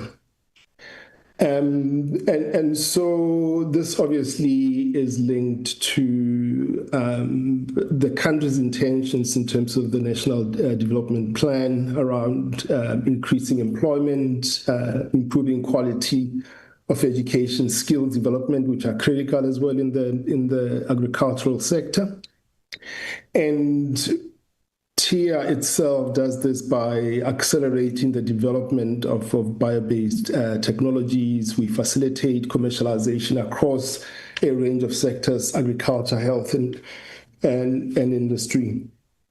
Although for the purposes of what we are talking about today, a primary focus will be on agriculture. Just here, Chair, is an overview really of some of the work that we do, our portfolio as it stands in the bioeconomy space, across agriculture, health, industrial biotechnology industry and environment, and indigenous knowledge systems, which is also a critical component of the work that we do. And the committee will then just simply note that agriculture accounts for a bigger chunk of the work that we do. Chair, this is a very busy slide.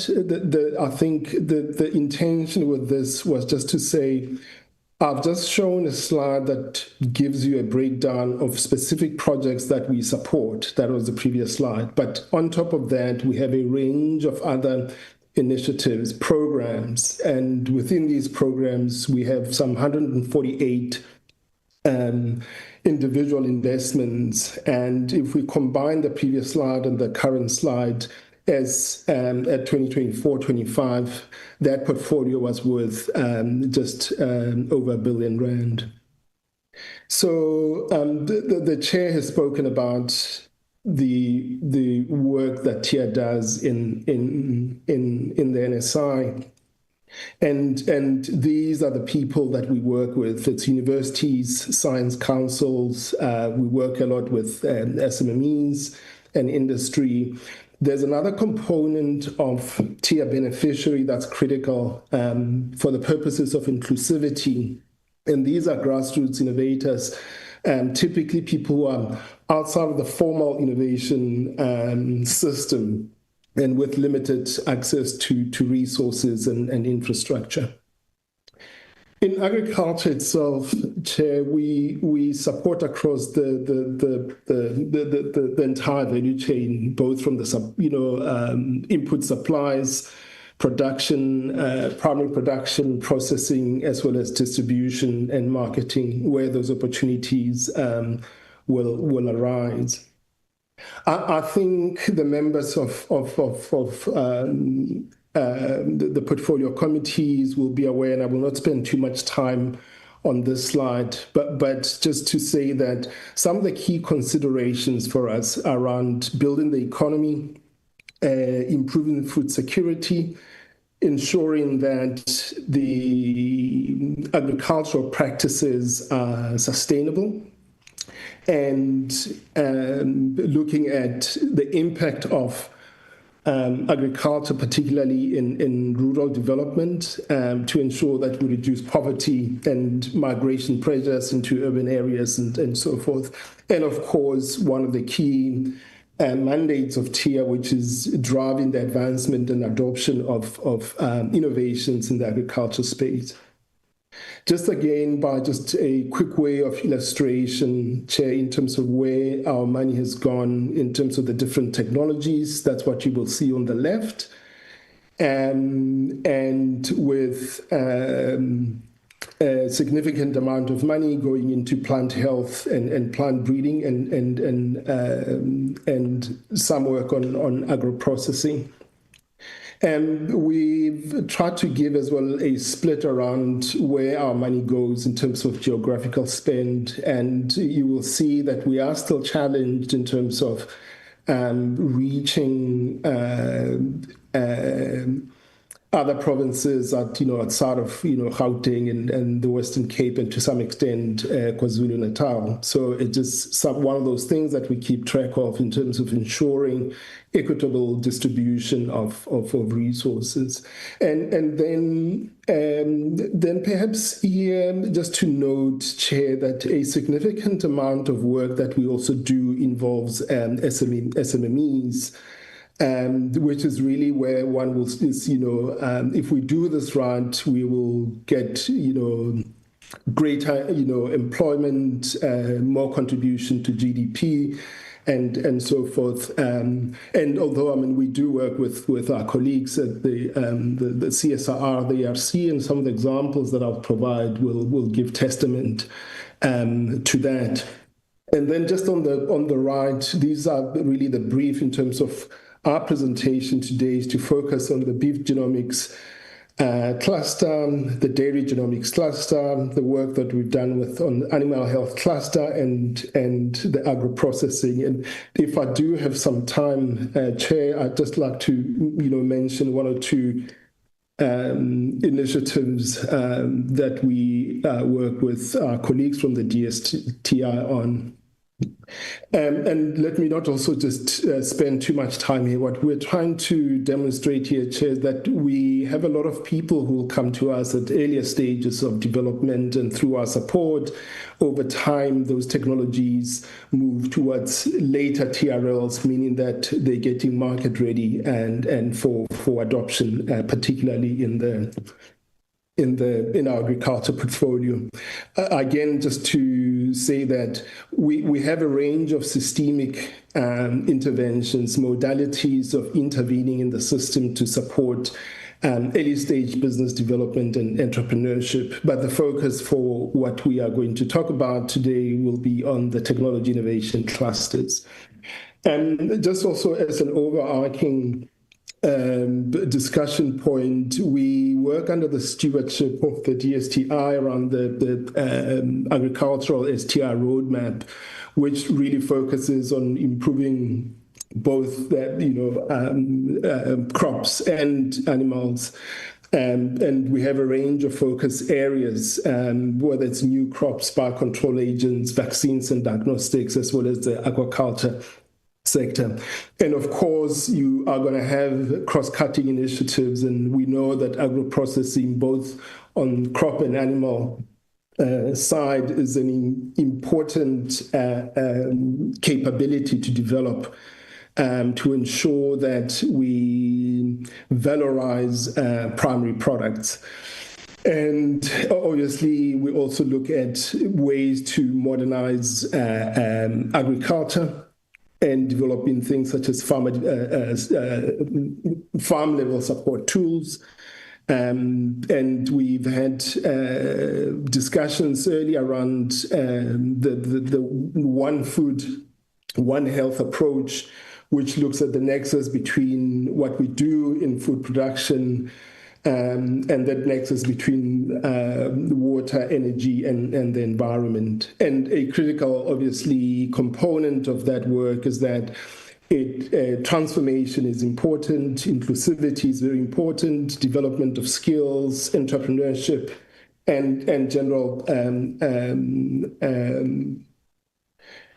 public awareness of the work that we do so that it becomes accessible. So just what are these strategic innovation clusters?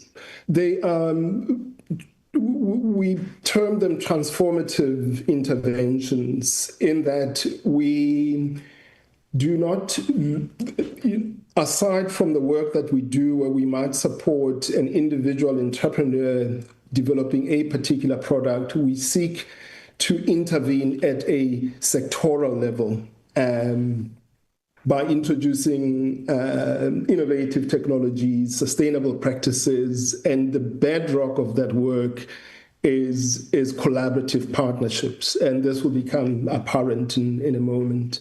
And as I said, beef genomics, we really look into to boost the productivity of the beef industry by driving things such as quality of meat, looking at things like milk production in dairy genomics by employing high-end technologies to this effect, and also ensuring that we increase the value of primary products through agro-processing in order to create economic growth through job creation. And the animal health cluster, this is where we conducted an analysis with the various partners in the system to say we have a certain level of critical mass in terms of skills, in terms of expertise and infrastructure, and the knowledge base to support the development of our animal health industry. And we will talk about that in a moment. So again, just very high level, what we seek to do with the beef genomics program is to, in essence, revolutionize the South African beef industry by employing genomics. And this we do by utilizing advanced genomic tools to identify, to track, and to propagate, desirable traits in farmed animals. And it's critical for us that we not only support commercial farmers, but we ensure that there is inclusivity and support for smallholder farmers. And a large part of the work as well includes training and capacity building, with the overall goal, obviously, of enhancing the competitiveness of the South African beef industry. So we do this work, Chair, in collaboration with the ARC, who is the lead in this program. And we have University of Fort Hare and University of Pretoria and Stellenbosch University. So as I said again, the work that we do around these interventions, cluster-based interventions, are typically multi-stakeholder engagements. And the BGP obviously then is supported by us through funding to ensure that there is a betterment of the beef production process across the country. So these are, I've already mentioned the universities that participate. We have industry partners, the South African Studbook, Livestock Registration Federation, as well as the red meat industry. And some of the outputs from the work that we've done, the Chair will not read through the numbers. I think they're self-explanatory. We have Professor Maiwashe at ARC, who's the project lead on this cluster, and we have managed to leverage 88 million rand from industry as part of this collaboration. And Chair, I think there have been several comments already and questions raised around inclusivity and the ensuring that we have small-scale farmers benefiting from these interventions. And this slide really talks to that.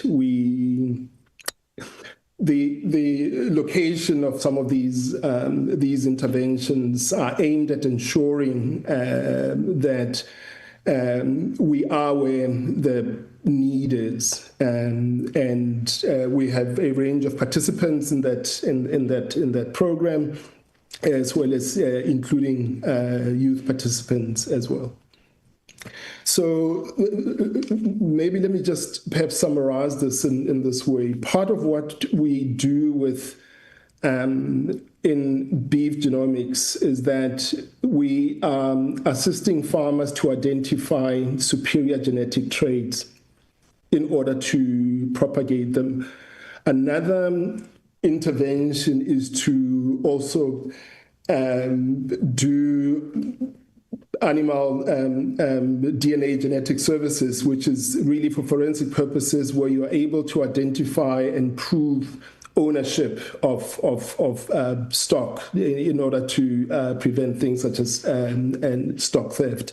So these particular initiatives generate these tools which are then passed on to farmers. And up to now, we have 56 farmers who've been in part of this training. And we give the breakdown in terms of demographics. And you will note that this work has happened in the Grasvlei community in Limpopo. To move on then to dairy genomics. This cluster is led by University of Pretoria.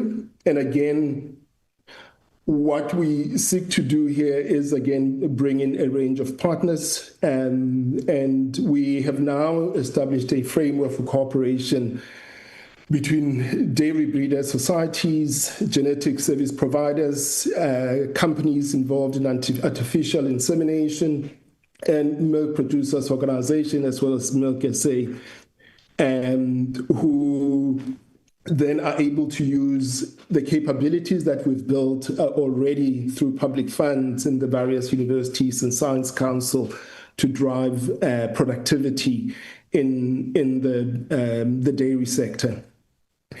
So, and again, I think this is just a pictorial representation of the collaborations that we have brought to bear on this particular program.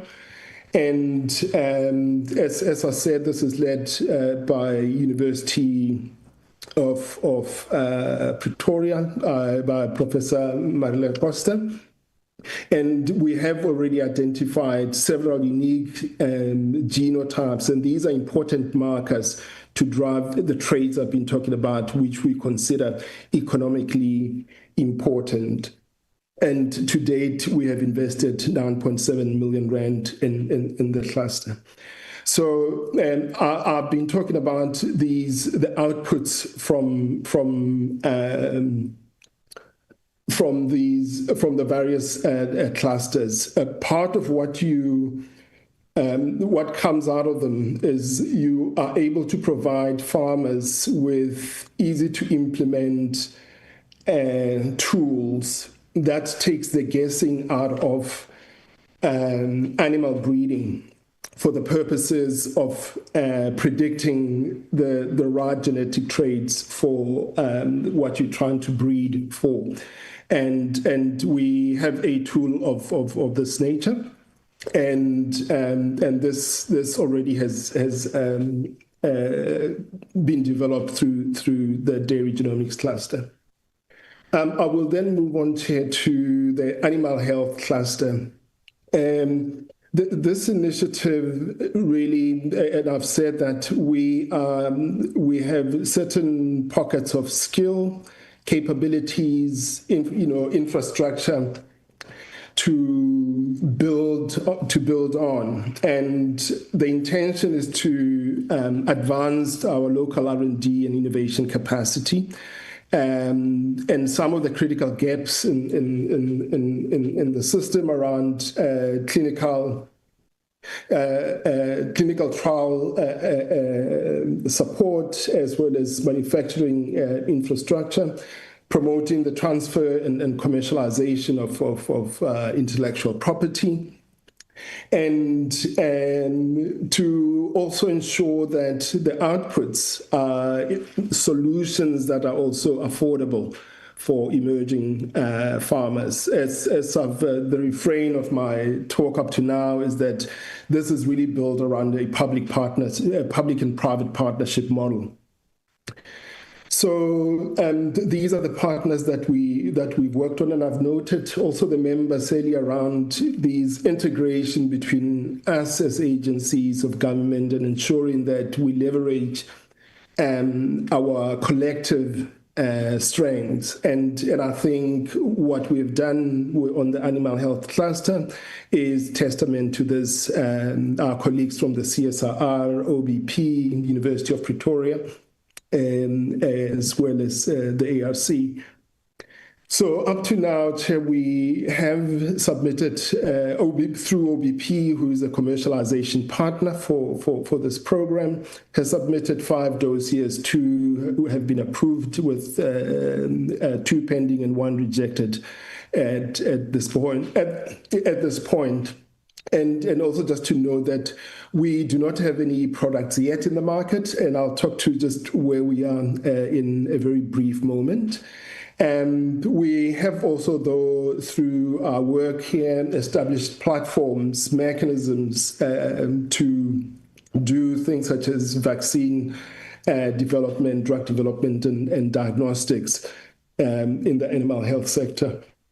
And I've spoken to our collaboration with OBP in this regard, and it's been a very useful model also for testing some of the readiness, if you like, of our partners to go through the regulatory process to get these animal products into the marketplace. And to date, we have invested we've invested 119 million rand. And I've just spoken earlier about the fact that we do not have products yet on the market, but we have 2. Respliclos is a vaccine that is used to prevent respiratory disease, and we are hopeful that it will reach the market in 2026. Another one is a tetanus vaccine as well. You will see that it bears the OBP logo. This is work that came out of the animal health cluster, and we're also hopeful that in the coming year it will make market traction.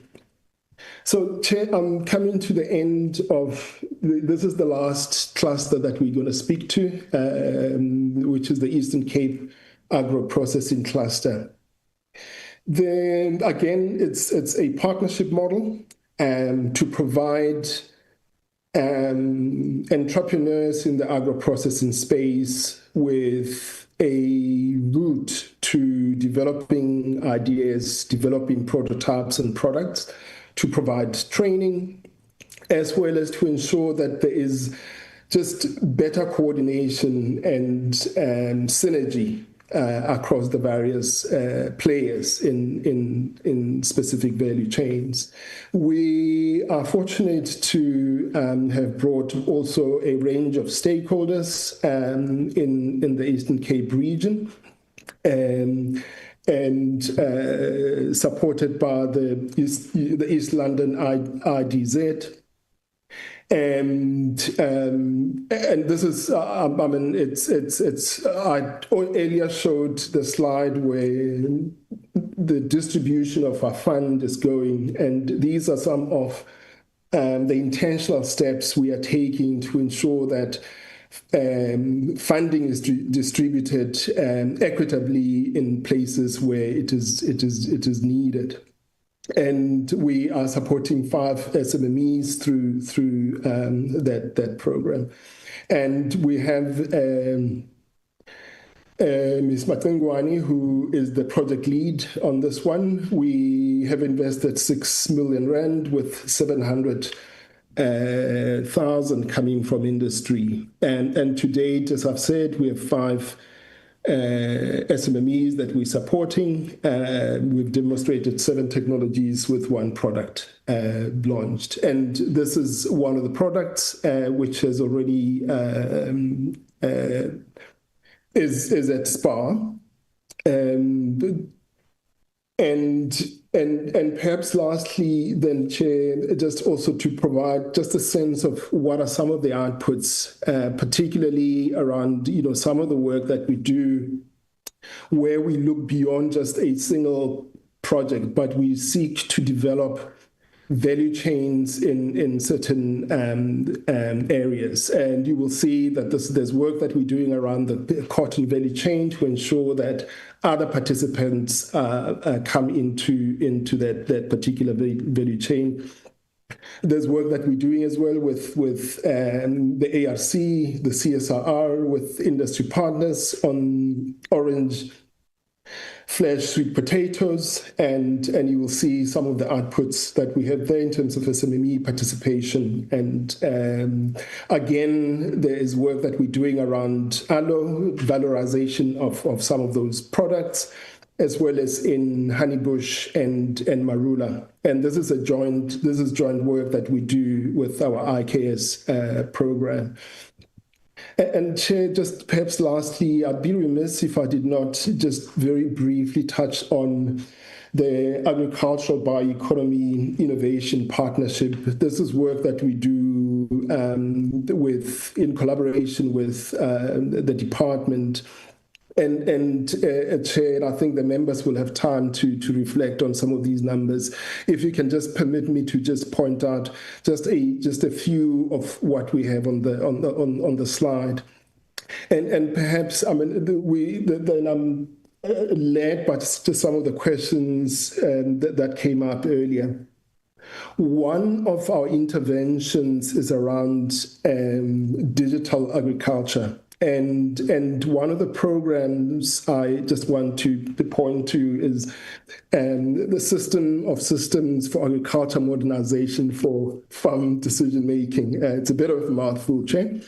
But what we're trying to do here is that we're integrating a range of data points be it rainfall patterns and soil quality and so forth. We are trying to integrate this onto a single platform based on farms and accessible to farmers. And this is just one of the ways in which we are using current tools to ensure that farmers are able to make informed decisions in a very tough environment where climate change is wreaking havoc. The one other initiative I just want to point to is that we are working together with a spin-out called Tokabio, and I think our colleagues from the CSIR talked about this technology area earlier. And this is part of our intervention to ensure that the technology reaches the market. And this is critical technology for on-site diagnosis of particularly critical diseases such as FMD and avian influenza.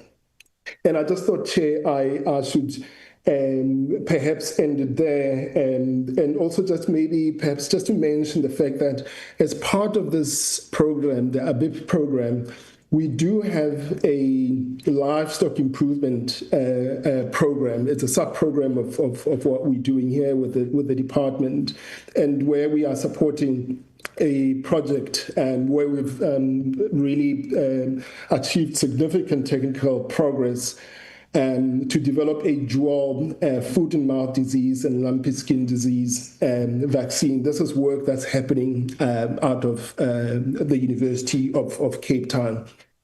And it wasn't necessarily part of what we were going to talk to, since our brief was related to clusters, but I thought, let me add this, Chair, just to show some of the work that we're doing, which we may not necessarily have prepared for.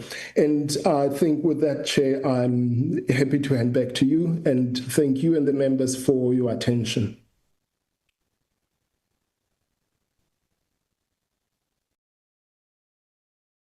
Thank you, Chair. Thank you very much. Thank you very much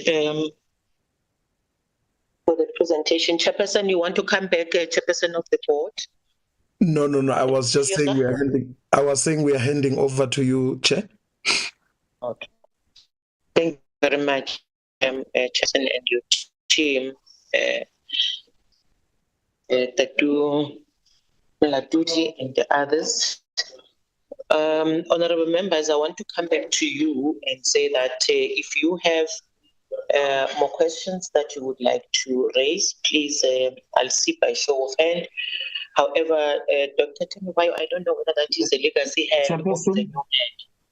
Yes. Chairperson, I'm having another meeting. Can you allow me to start, if you can, Chairperson? Okay. The difficulty is that when they respond, you will not be here, but it's fine. I'll do that. Let me just note everyone else. I'll be on my way to airport. I'll be on my way.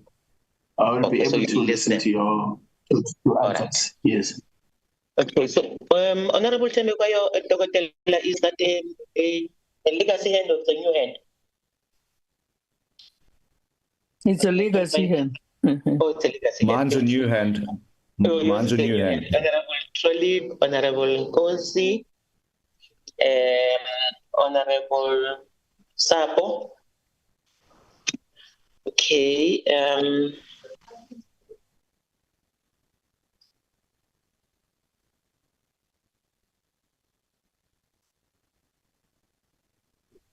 Okay, let's start with Honorable Mjadu as he has requested, and then we'll take you, Honorable Trolley.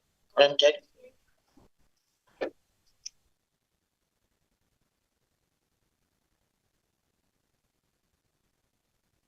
Honorable Mjadu.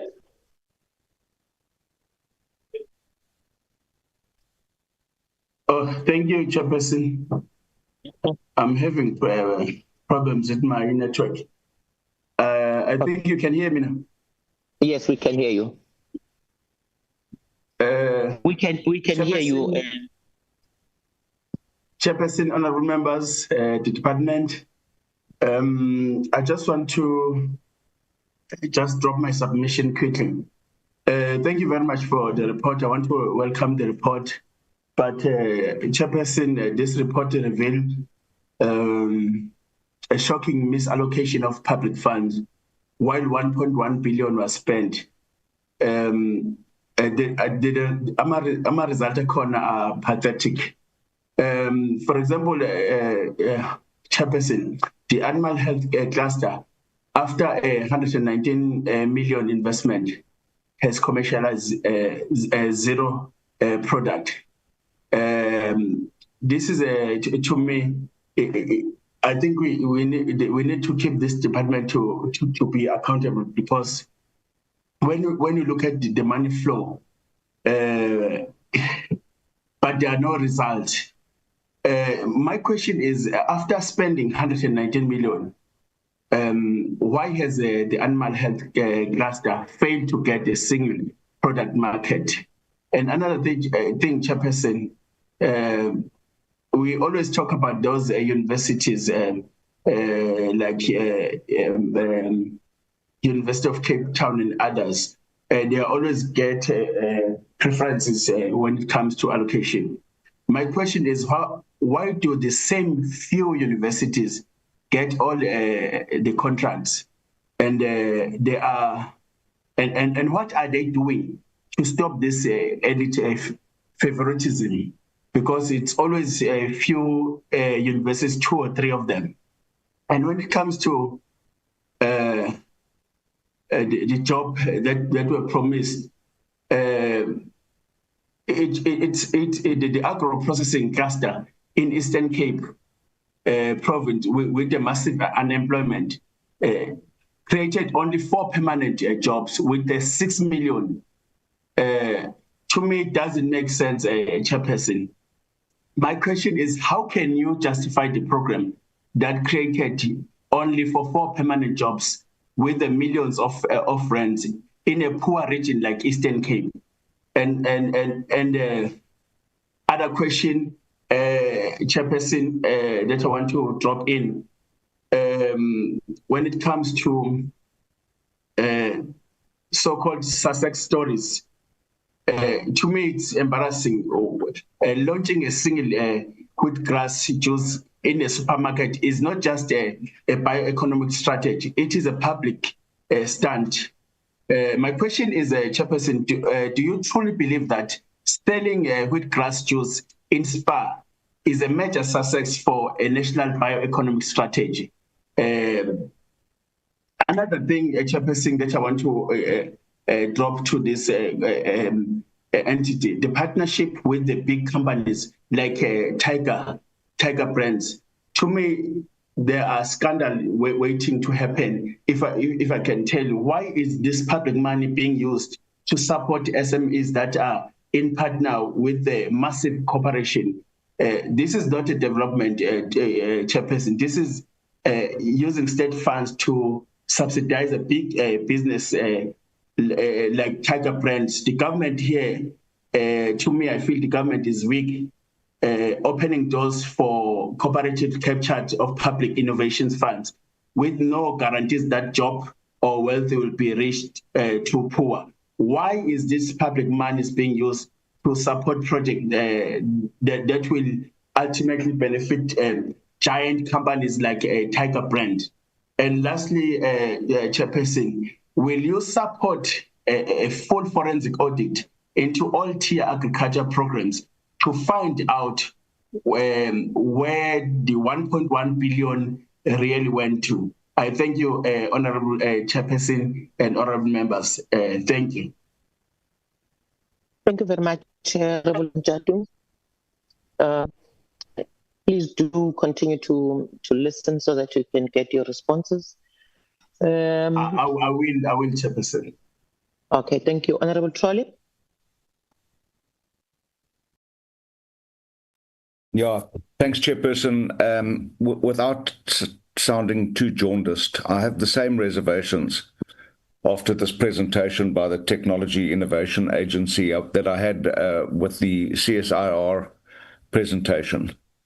A lot has been said about beef and dairy genomics and how much money was invested there. And then Agro processing program in the Eastern Cape, where sustainable practices and collaborative partnerships are being promoted. Chair, we've just been on an oversight visit in the Eastern Cape, and we've been on other oversight visits, and we haven't seen the impact of these kind of initiatives anywhere.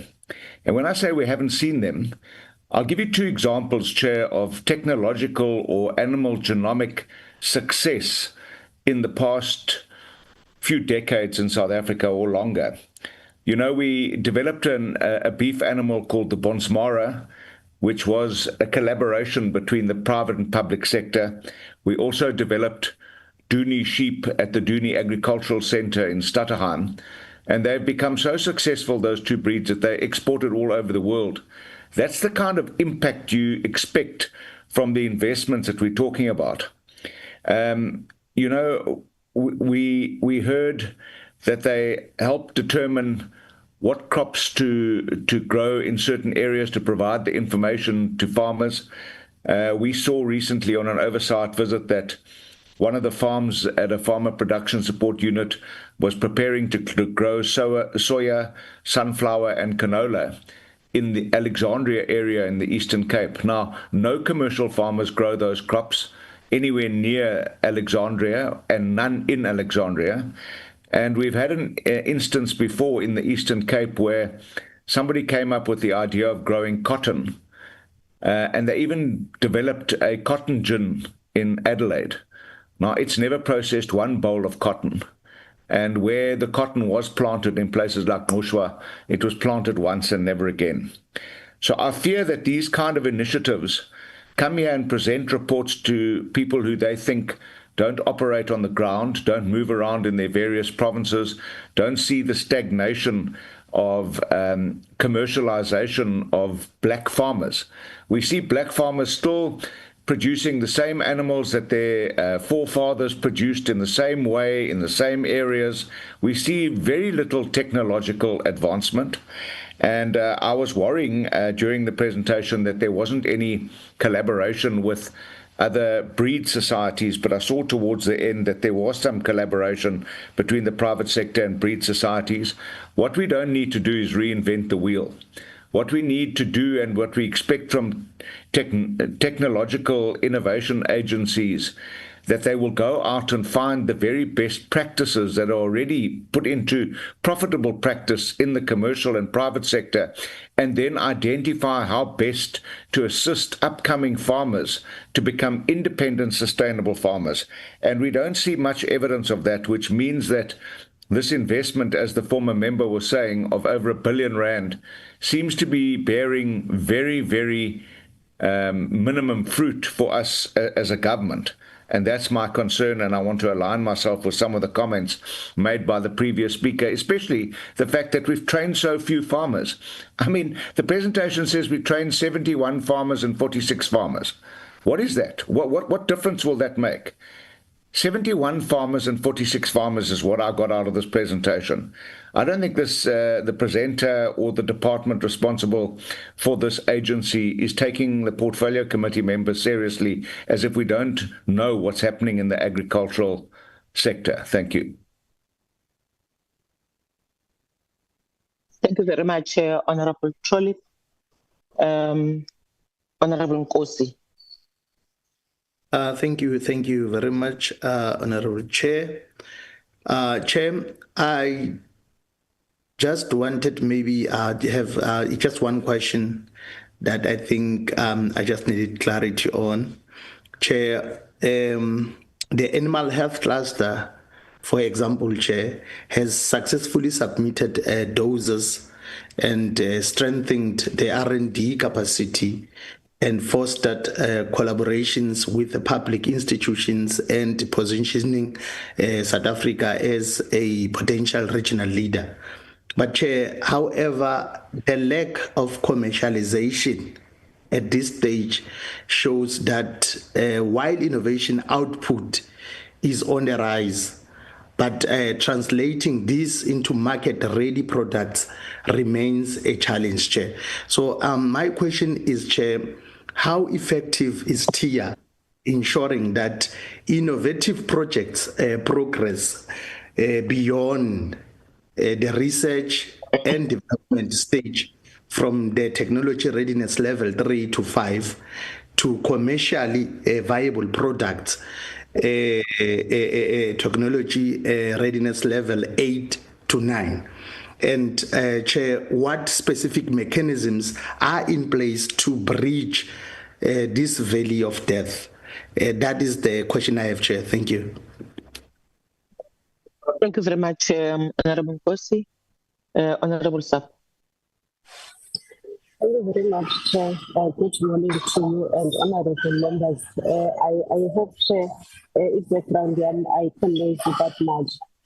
I've just got three, and I apologize for that, Chair. I just got three. No, questions. it's fine. Okay, thanks. I just got 3 questions, Chair. But one is a comment.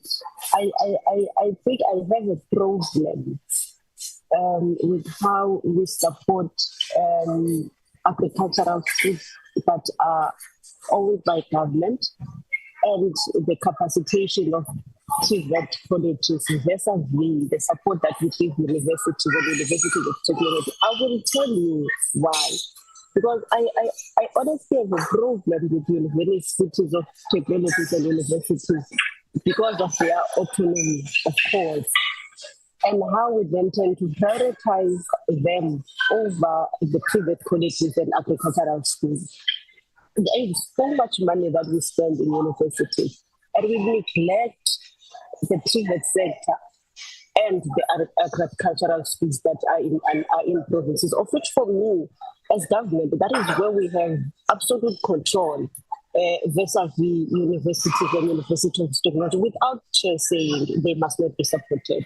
But we must take cognizance of the support that we give, where we have control and where we do not have control.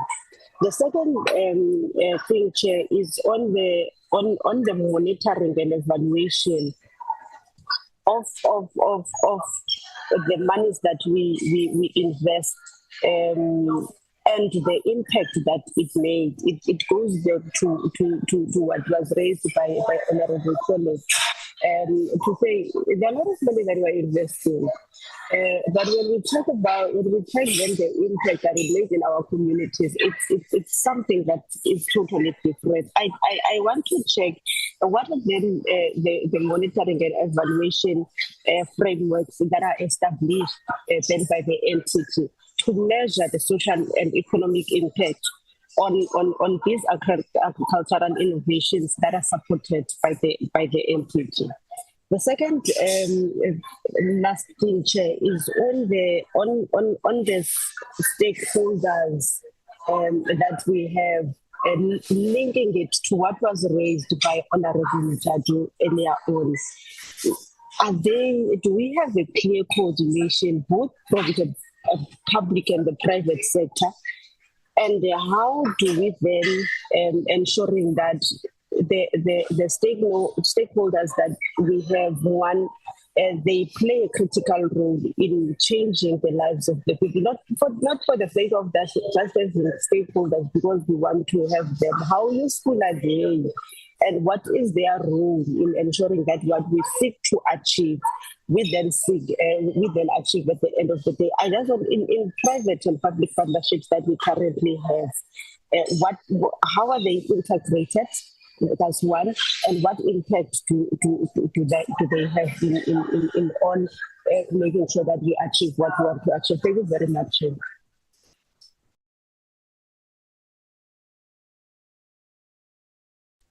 Thank you very much, Honorable Sapo. I have all my hands that were raised for questions have been exhausted. Just one question, or maybe an interest that I had when the presentation was made by you, Dr. Mohotu Malatudi, on the I think it's the superior genetics and the farmers that have been trained. I thought that maybe I must ask is to, do you share notes with the Department of Agriculture? And if we were to go into the database of the Department of Agriculture, we do find all the farmers that you have found on your part appearing on the database of the Department of Agriculture, who are the custodians of the agriculture projects in the country, so that it would address the fact that you are not actually working in silos, and the left hand does know what the right hand is doing. With that note, I want to hand over to the DGs to handle the responses, and I'll go to first the DG of the Department of Science and Technology. Thank you very much, Chair. So maybe let me ask CSIR to respond to the questions, and then I will then add and then hand over to my colleague DG Mokesi. Okay, thank you. Yes, CSIR, please. Thank you very much, DG. And I would like us to perhaps also have a chance to supplement the responses we give on this platform, especially where numbers are required, perhaps with written responses. Be that as it may, I will start by giving high-level responses to a few of the questions that have been given, and then I will call upon my colleagues to give responses as assigned. So the question from Honorable Trollip referred to the lived reality of our country with respect to the challenges that we're seeing and the good work that we are doing at the CSIR. And to this end, I want to indicate that as an innovation organization, some of these innovations are still at an early stage. The LEADS system is already deployed and working, but I would like to ask Dr. Motori and his team to respond to that specifically. With respect to the foot and mouth disease diagnostic, we have an SMME that has licensed the technology, and because of the way the legislation is at the moment, they are trialing the technology outside of the country. As we progress the work, especially and in particular towards the vaccine development, we spoke about a vaccine that we're developing. We would very much want to work closely with the ARC that has got the mandate to do some of this work in the field. We're hampered by some of the infrastructure challenges momentarily, but we hope that these would be addressed and we can progress the work into application. We spoke about supporting and engaging farmers. We do from Comrade Letitia from EFF, with Honorable Letitia from EFF, my apologies. And there we do work with farmers, in particular as they are supported by their local governments. My colleague, Dr. Ntabi Motete, will speak to how we are working to deal with issues of climate and drought resistance and precision agriculture and how it finds application. Ratabile, you will help me with the issue of LEADS and SABA and the willingness to integrate with RIMS and its accessibility by the farmers. This question will be tackled by Issa and Ratabile. And on the point of FMDV and data, I think that I've spoken to FMD, but Issa, if you want to add anything more there, it would be appreciated. Honorable Ndalane asked us about how we support industry in South Africa. And Dr. Ntabi Motete will speak to this. But we support industry across the board in the CSIR by helping SMMEs by lowering barriers to entry, by providing them with technology capability, infrastructure capability, and converting their ideas into actual products and processes that they can market. We do have examples that we could cite where we have helped SMMEs to develop products that they were making at a very small scale without the required industry standards, but we've managed now to assist them to make products that have gone into markets, formal markets, to include breakfast cereals, cosmetical products, and at the higher end of technologies, we're talking about now diagnostics and vaccines, which are really very early in their stages of development. With respect to return on investment from Honorable Mjadu, and this I think you spoke about with respect to leads, which is also early stages of development, but Retabile, you will speak to this and help us with that. Isa, you will speak to how we collaborate with FAO and issues of data and data access. Dr. Tembekwayo, you spoke to us about emerging farmers and how they access technologies. And we do work with the emerging farmers, in particular in precision agriculture and the system of systems work. One of the things that the presentation from Tia did highlight is the collaboration across parties when it comes to trying to help some of the farmers. Honorable Mtunu, you spoke about local capacity building, and we have a variety of programs that speak to capacity building in the country. Where we come in is we collaborate, we work with CSIR a lot in skills development. We work with the youth employment program, the YES program. We have programs on graduates in training across the board in all the sectors that the CSIR works. On the issue of sustainability and maintenance of high cutting-edge databases and how we maintain these, please, colleagues that speak to precision agriculture, the leads and SEBA systems kindly speak to address this. And the whole idea of working in silos, I think, is an issue that really has loomed large in these discussions. We do collaborate with the ARC, with Understeport Biological Products. They've been to visit us at the CSIR with discussions around that, how they can upgrade their facilities to be able to make cutting-edge vaccines, and the discussions continue in that regard, honorable members. So this was my high-level response to allow colleagues to speak more specifically to the technologies. May I start with yourself, Dr. Motete, and then go to Isa? Dr. Masremle, I don't know if you want to say anything before Dr. Motete. So yeah, Dr. Chikwam, let's just make sure that we also consider honorable members' time. So the colleagues need to be really be brief, because Tia will still need to respond. Well noted, Chair. So colleagues, Dr. Masremule, Dr. Motete, Dr. Isa, Ratabile, in that order. Thank you. No, thanks a lot, Dr. Sukomba, and honorable members, honorable chairs. I think let's go straight to the colleagues to get into the details of. Thank you.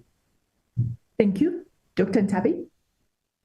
Thank you very much, DG and senior executives and honorable members. In response to the questions, we would like to say that there is indeed no silo operation within the entities that are research and technology organizations, the CSIR, the ARC, and all the others, as has been indicated. And even the work that we do with precision agriculture, we are collaborating with the Space Agency, we are collaborating with TIA. It is led and funded also by the Department of Science, Technology and Innovation, particularly the South African System of Systems for Agricultural Modernization that TIA spoke to. This is driven by all these entities that we have spoken to. We're working with the Provincial Department of Agriculture in the Eastern Cape because that's where the system is being piloted. And so it is a system that integrates all the soil conditions in the country, also enabling farmers to respond to climate change positively through adaptation. And then we have other technologies that utilize, bioeconomy capabilities that we have to ensure that we provide biofertilizers. And so that's how we can support farmers with soil amelioration or correction and other things. So as Dr. Chikwamba has indicated, we will provide responses in writing, but we work with farmers to the limited extent that we are able to, noting that we also need to be aligned very strongly in commodity associations as the point of call. They are currently very familiar with the ARC. The work of agriculture specifically in the CSIR, I think, has been extensively known as agriculture for the past 5-6 years. So some of the farmers are not very familiar with what we do, and we're trying to really go out and, communicate about our work and ensure visibility. But we need to partner much more strongly than we're doing. And we are members of the Agriculture Business Chamber to ensure that we remain a partner in these networks of commercial farmers as well. So we work across, and we will provide additional information in writing. Thank you. Thank you, Ntabi. Ratabile, please. Ratabile. Thank you, Dr. Chikwamba. Yes, mine is just to confirm that the leads that we have developed from 2021 to date, we have completed phase 1, which we are currently actively piloting and are busy improving as part of our phase 2. It's fully integratable to other sources. It's been developed with no closed systems at all. All the components that we have developed are based on open source systems that have very transparent APIs or application programming interfaces that many entities such as RMIS can easily connect to. And most importantly, we really have been very consultative in the development of the system. So indeed, when it comes to integration, we definitely are very integratable, because none of the modules that we have developed to date have any proprietary gates that would deny access to external systems. To date, we have modules such as registration of animals, movement control, key events, recording such as death, that are being piloted. And we are busy shoring up modules such as ear-tech management and vaccine traceability. All these modules are developed with data sharing as one of the core principles. So indeed, when it comes to integration with external systems that can build on top of the data that we have been collecting to date, that is very transparently handled. And yes, the pilots that are running to date are running in all the 9 provinces. We have inspection points, definitely over 10,000 inspection points that are now on the system, and data is being collected and collated continuously and used to come up with these improvements of phase 2. Thanks a lot, Dr. Rachel. Lastly, very briefly, Isa, is there anything else that's left? Issues of budgets that we require in numbers, we can then submit separately in collaboration with the department. Isa? Thank you, Dr. Rachel. I'll just touch very quickly on some of the issues related to FMD, particularly why FMD is still such an issue that persists in the country. I think one of the things that is important to remember is that FMD is endemic in the Kruger National Park in our buffalo population, and that is always going to be a source of potential outbreaks in the future. And then management of FMD is a complex process. It requires, a lot of coordination across diagnostics, surveillance, vaccines, biosecurity, etc. And it requires many different partners to actually work together, including CSIR and ASLC, where we do collaborate on some of these issues. And then there was maybe just also briefly in relation to a question around whether the POC diagnostics technology is accessible for smallholder farmers. Actually, that is a key part of the development of the POC technology, is to enable smallholder farmers to get access to diagnostics technologies that they otherwise would struggle to get. The technology can be deployed in very, very remote areas. And in this regard, Tokobio has successfully shown that in places like Rwanda, they've enabled smallholder farmers to show freedom from disease and access lucrative international export markets. And these smallholder farmers are now able to sell their products overseas. And then I'll just touch quickly on the issue in relation to the FAO and data sharing. The FAO has a lot of early warning systems for to improve agricultural production, but data sharing remains or data can be shared between South Africa and the FAO, but it remains the property and priority of the country. In sharing data, it doesn't mean that we lose access or we lose any particular benefits associated with that data. I think I will just stop there. The other questions we will respond more in detail in writing in the interest of time. Thank you so much, Dr. Chikwamba. Thank you very much. Back to you, DG. Yeah, thank you very much. Let me ask Tia to please also respond. Thank you very much, DG. I will just deal with one or two issues and allow Mohotlo to deal with the rest and provide more detail. So the first one on the issue of partnerships from Honorable Mjadu, I think Honorable Troleb and Sapo also touch on it, so I will deal with it as one. The issue with partnerships with big companies, Tiger Brand, as part of our quadruple helix model that we spoke about, provides us with market access. We are not funding Tiger Brands or supporting Tiger Brands.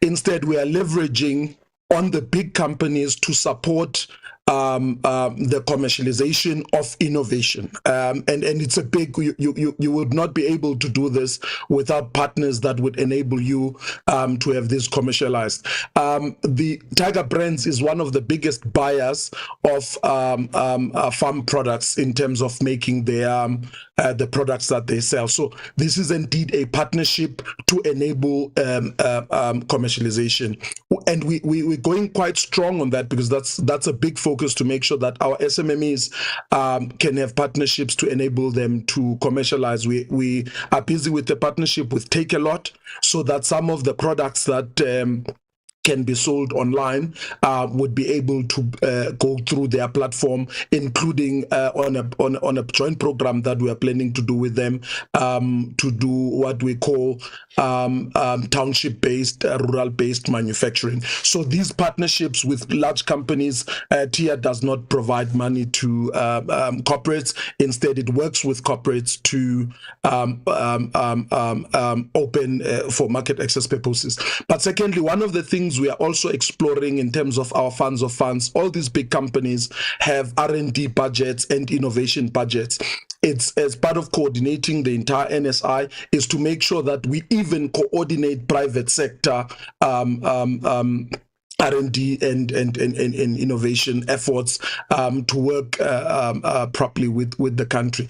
And indeed, this is what the cooperation, even in government with other entities, we've signed, for instance, a agreement with SIDFA, to make sure that we assist with the additional funding that may be required and some of the instruments that they use. We've had a session where I hosted all the CEOs of all the SITAs. We've signed agreements directly with MICT SITA. We're busy signing one with Agri SITA and WNR SITA. Again, these are some of the collaborations that we have. And Honorable Sapo, indeed, this really talks to us having PPP arrangements with these companies. This includes Microsoft, the likes of these even multinational companies, where from them we are either using their gaining access or leveraging on their R&D budgets, or they are assisting our investees for market access.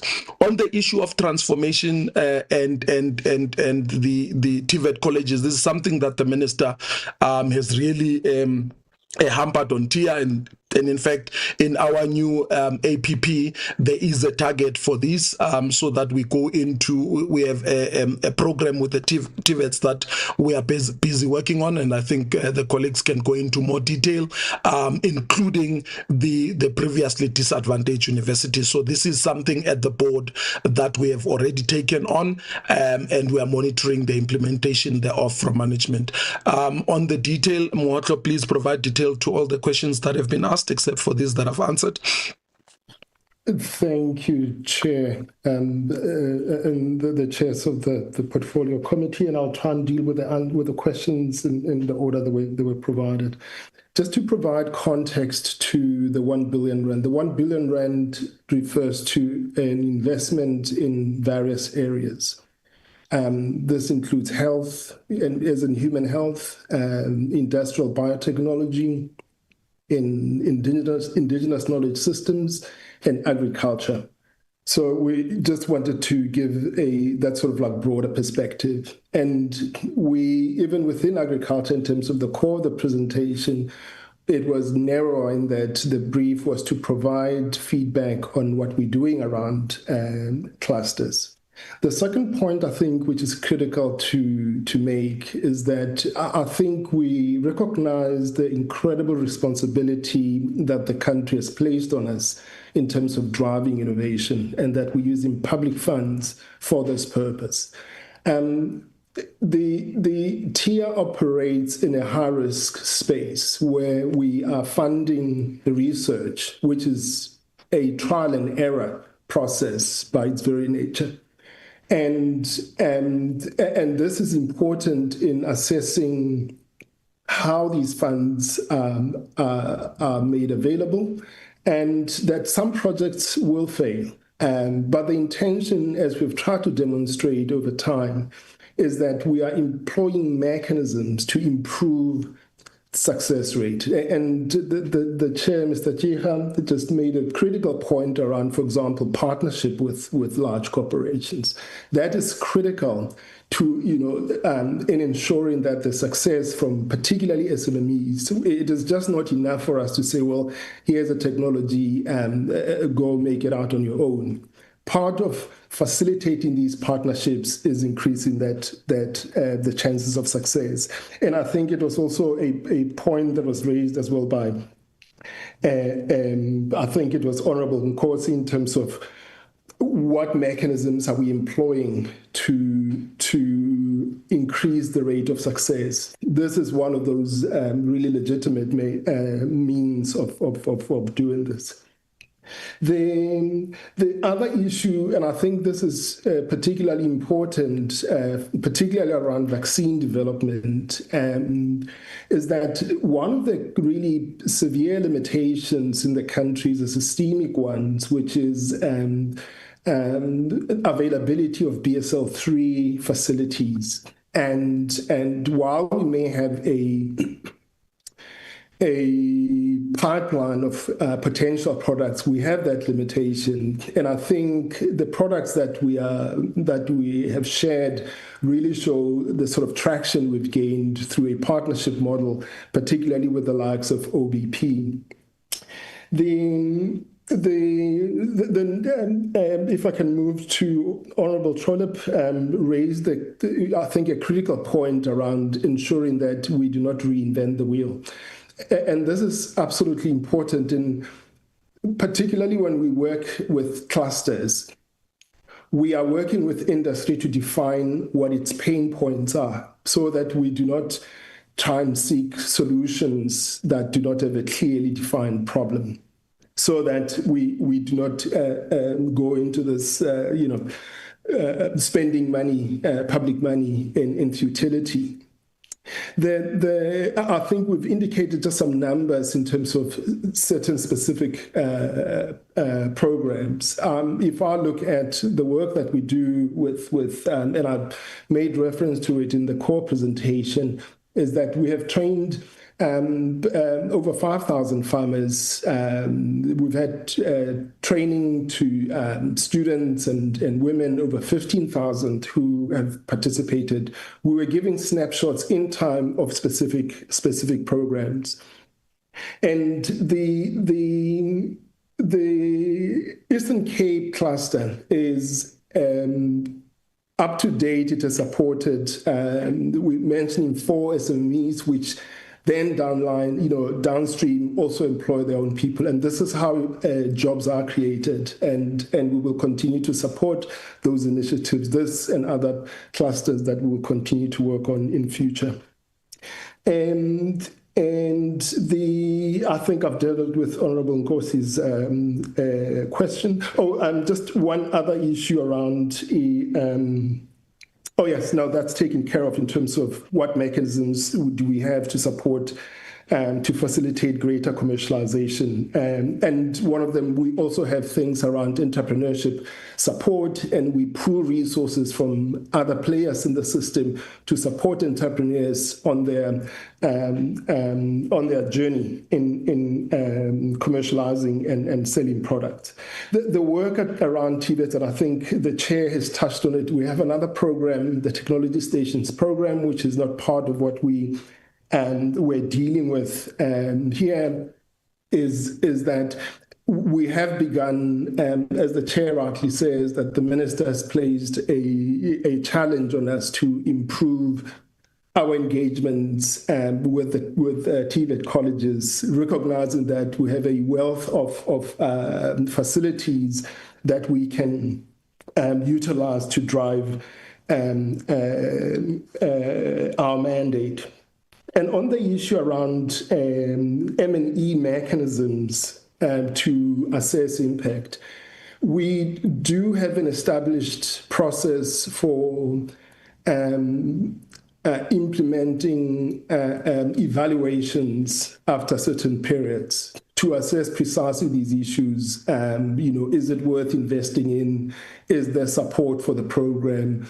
And are we getting, if you like, return for funding? So there is an established process internally to ensure that this happens. And Chair, yourself, you raised the question around do we share nodes with Department of Agriculture? We, as I've demonstrated, we work very closely with ARC, and actually in one of the programs that we run, and I made reference to it earlier, we sit together with our colleagues from Department of Agriculture and make joint decisions on that program. So it's an established practice to ensure that there is no duplication and efforts are coordinated. And perhaps just one last point, Chair, there was a question, I think, yes, by Honorable Mjadi, which I think I've missed, around the same universities getting funding all the time. I think I shared a slide very early on in my presentation where I showed the split, particularly in agriculture, where our funding actually goes. 43% of our funding actually goes to SMMEs, at least as of 2024-25.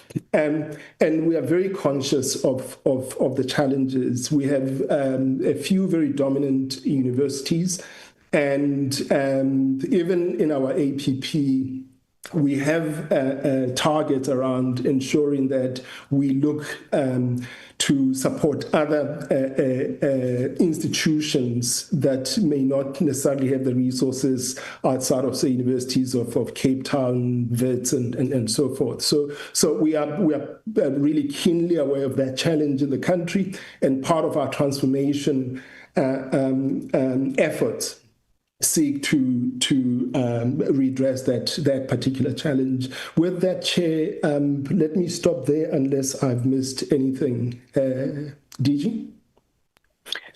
No, thank you very much. Chairperson, maybe let me just make 3 points just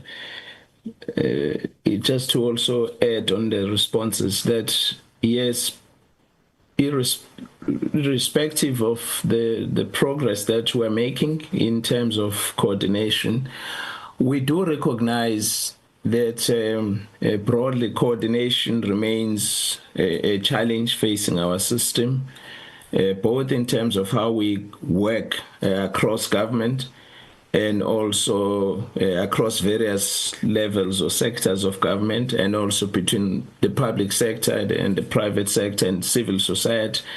It remains work in progress. That is broadly acknowledged. Commercialization is another big challenge facing our system, and we acknowledge there's work being done involving our agencies in terms of how do we make sure that we commercialize most of our pilots or successful demonstrations. In future, we'll be able to elaborate on these aspects. Thirdly, the financial investment, which some honourable members alluded to, it's a big issue. Our system investment in R&D as a percentage of GDP is not what the state has set, the 1.5%. We are actually regressing.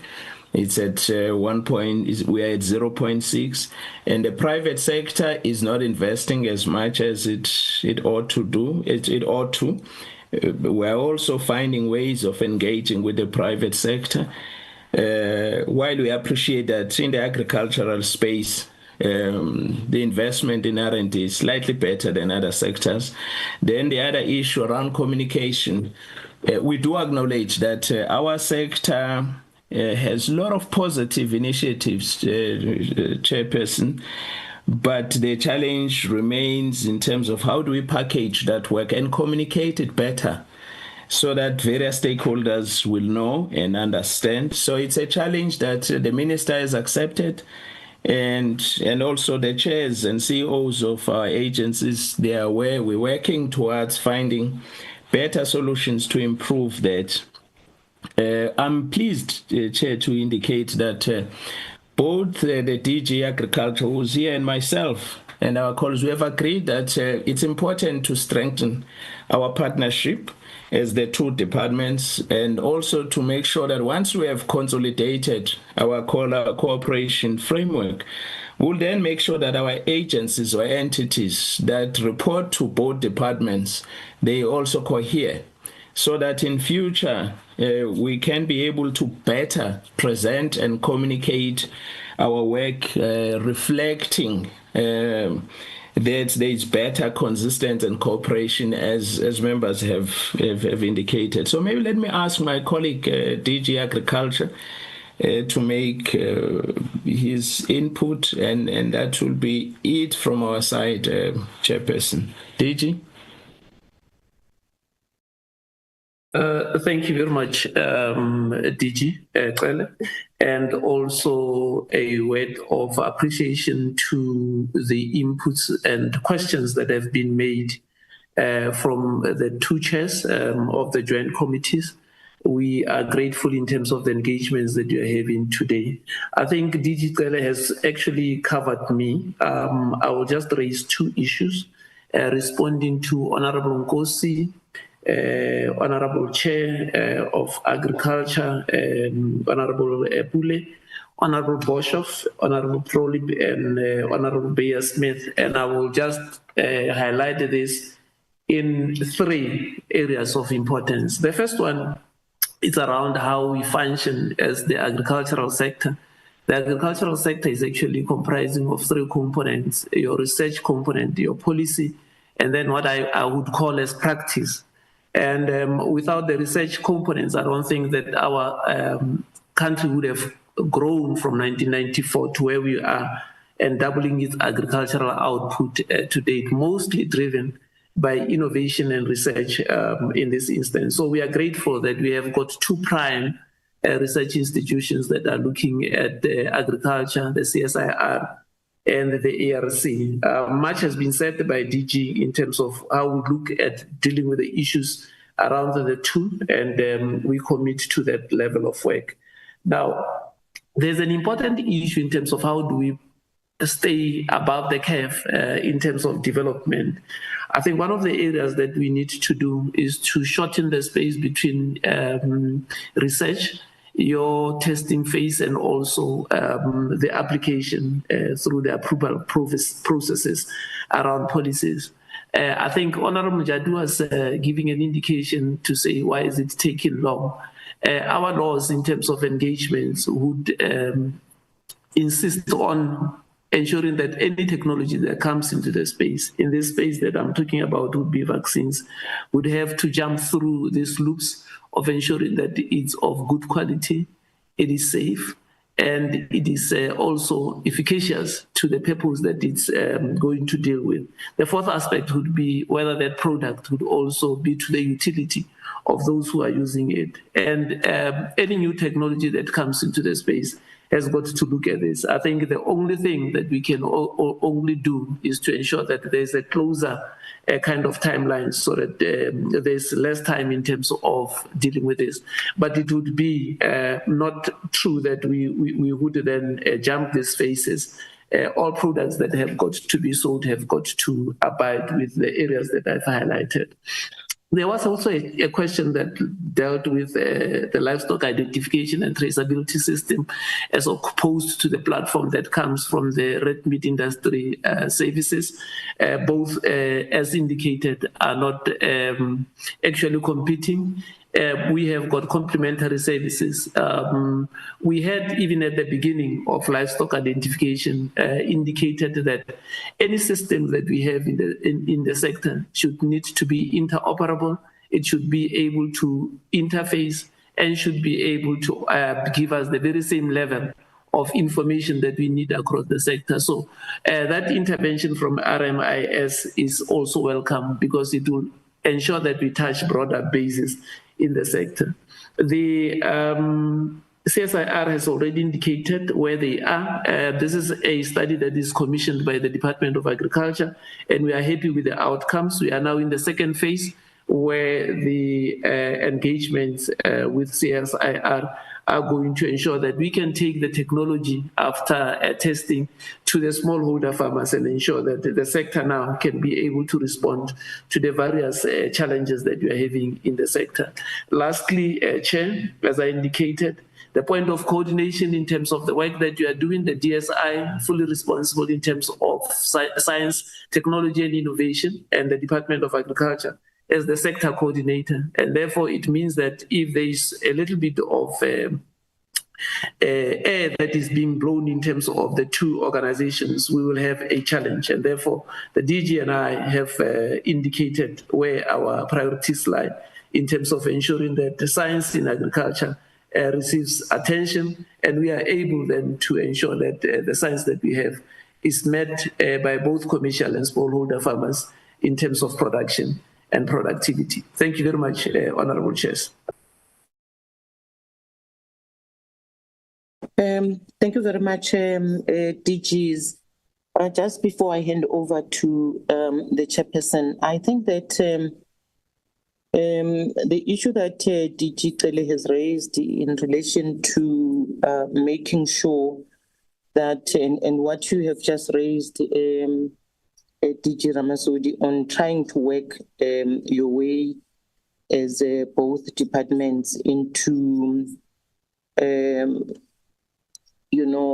kind of a collaborating work that you do, so that it doesn't sound like when you when the CSIR and TIA make a presentation, it doesn't sound like, I have two departments that are presenting before us. Because more as Tia was presenting, I felt like, they are presenting something that would have, and I may be wrong, that would have come from the Department of Agriculture as a coordinating department. For an example, the issue around the disease control and animal identification activities, I'm not very clear whether they are not encroaching on the regulated area around, animal health and in the department and animal ID. So you have a presentation that goes to an extent of saying that the animal identification technology IP should be registered as a science under a science body, and I'm worried that wouldn't that really fall under the Department of Agriculture, and the research body just assist the Department of Agriculture. It's something that probably you'll then be able to help me, DG. I didn't want to raise it before, but also I think that DG Ramasodi, you may want to assist us in DG Cele as a Department of Agriculture to play a role in connecting the two, the CSIR and the TIA, with the stakeholders in the sector, so that the work that they do is not in vain, especially the impact of these innovations that they are coming up with.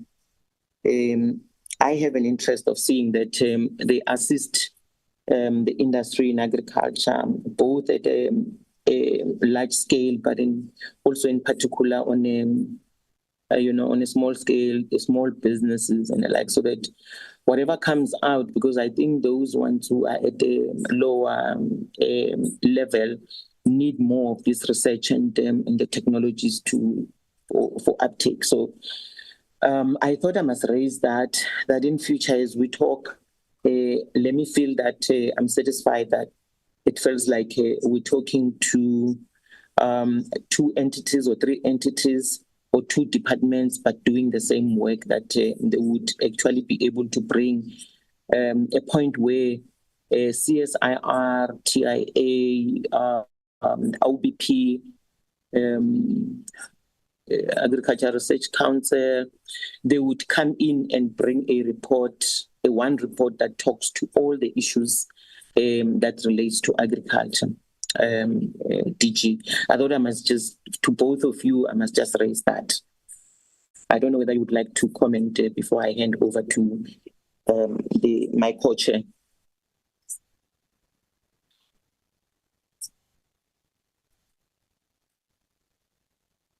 Okay. Chair, sorry, Chair, I think, yeah.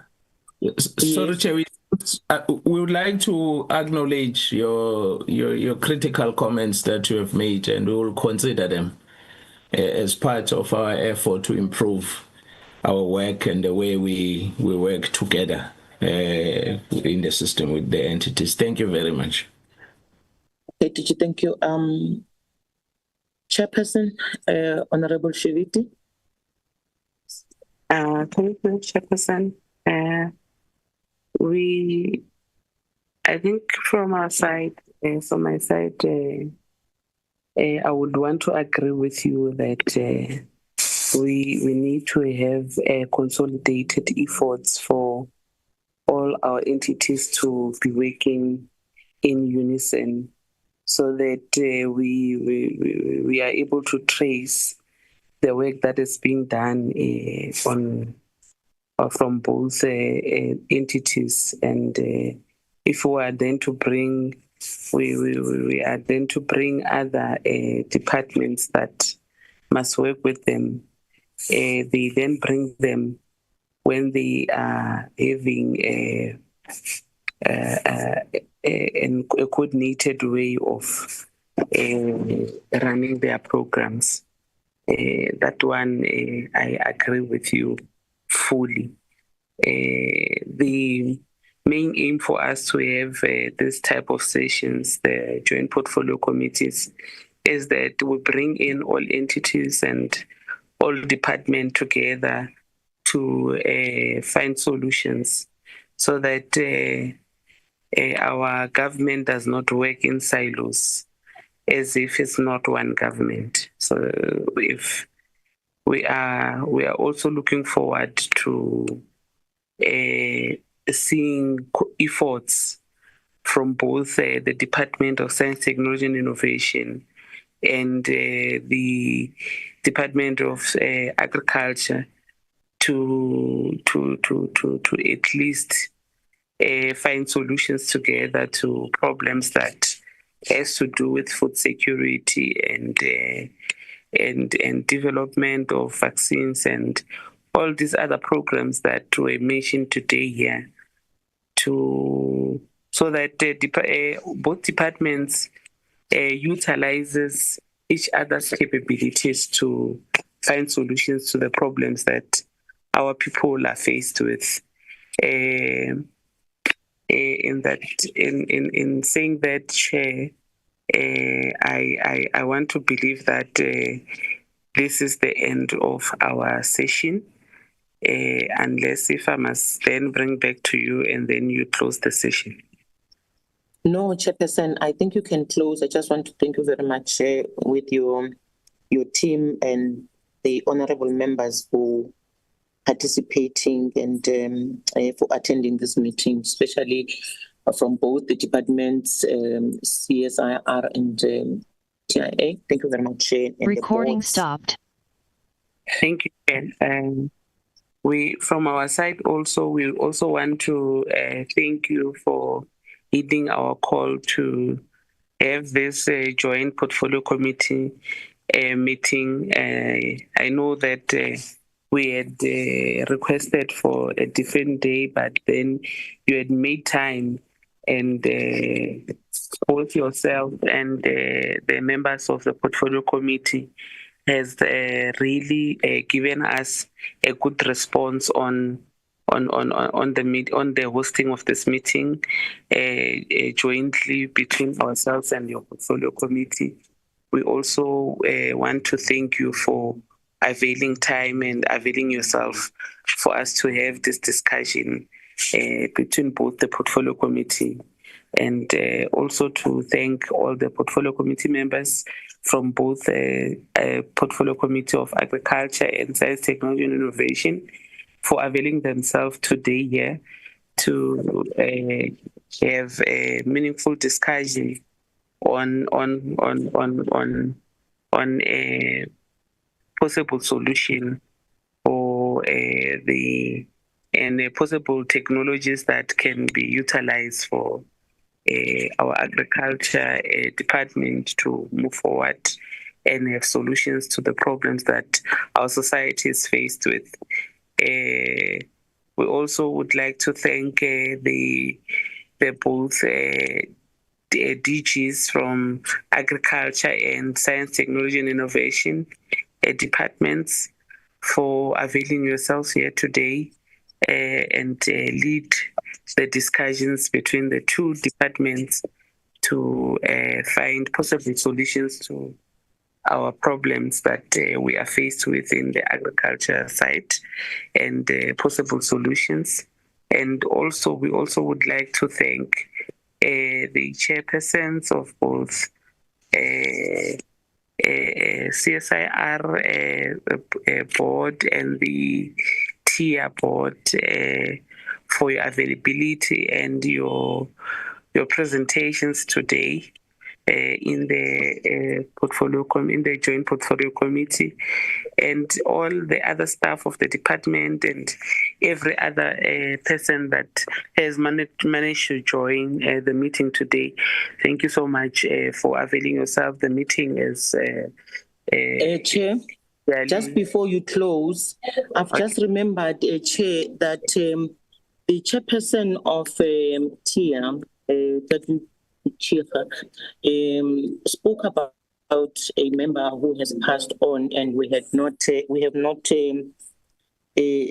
forwarded condolences to them. I just wanted to say condolences to everyone who has known the member, and that we are going to keep you in our prayers and the family.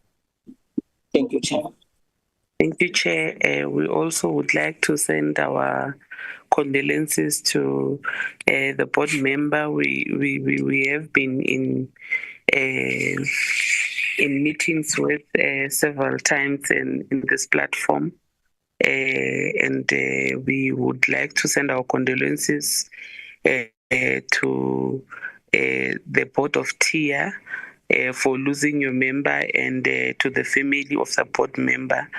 You must echo our message of condolences from both our portfolio committees, from Agriculture and Science, Technology and Innovation. We hope that the family can be strengthened in this difficult time, and the board also be strengthened and in this difficult time as well, as we are all mourning the passing of one of our own. And thank you so much, honorable members, for joining the meeting. The meeting is adjourned. Thank you, Chair. Thank you, Chair. Thank you, Chair. Bye. Thank you. Thank you, Chair.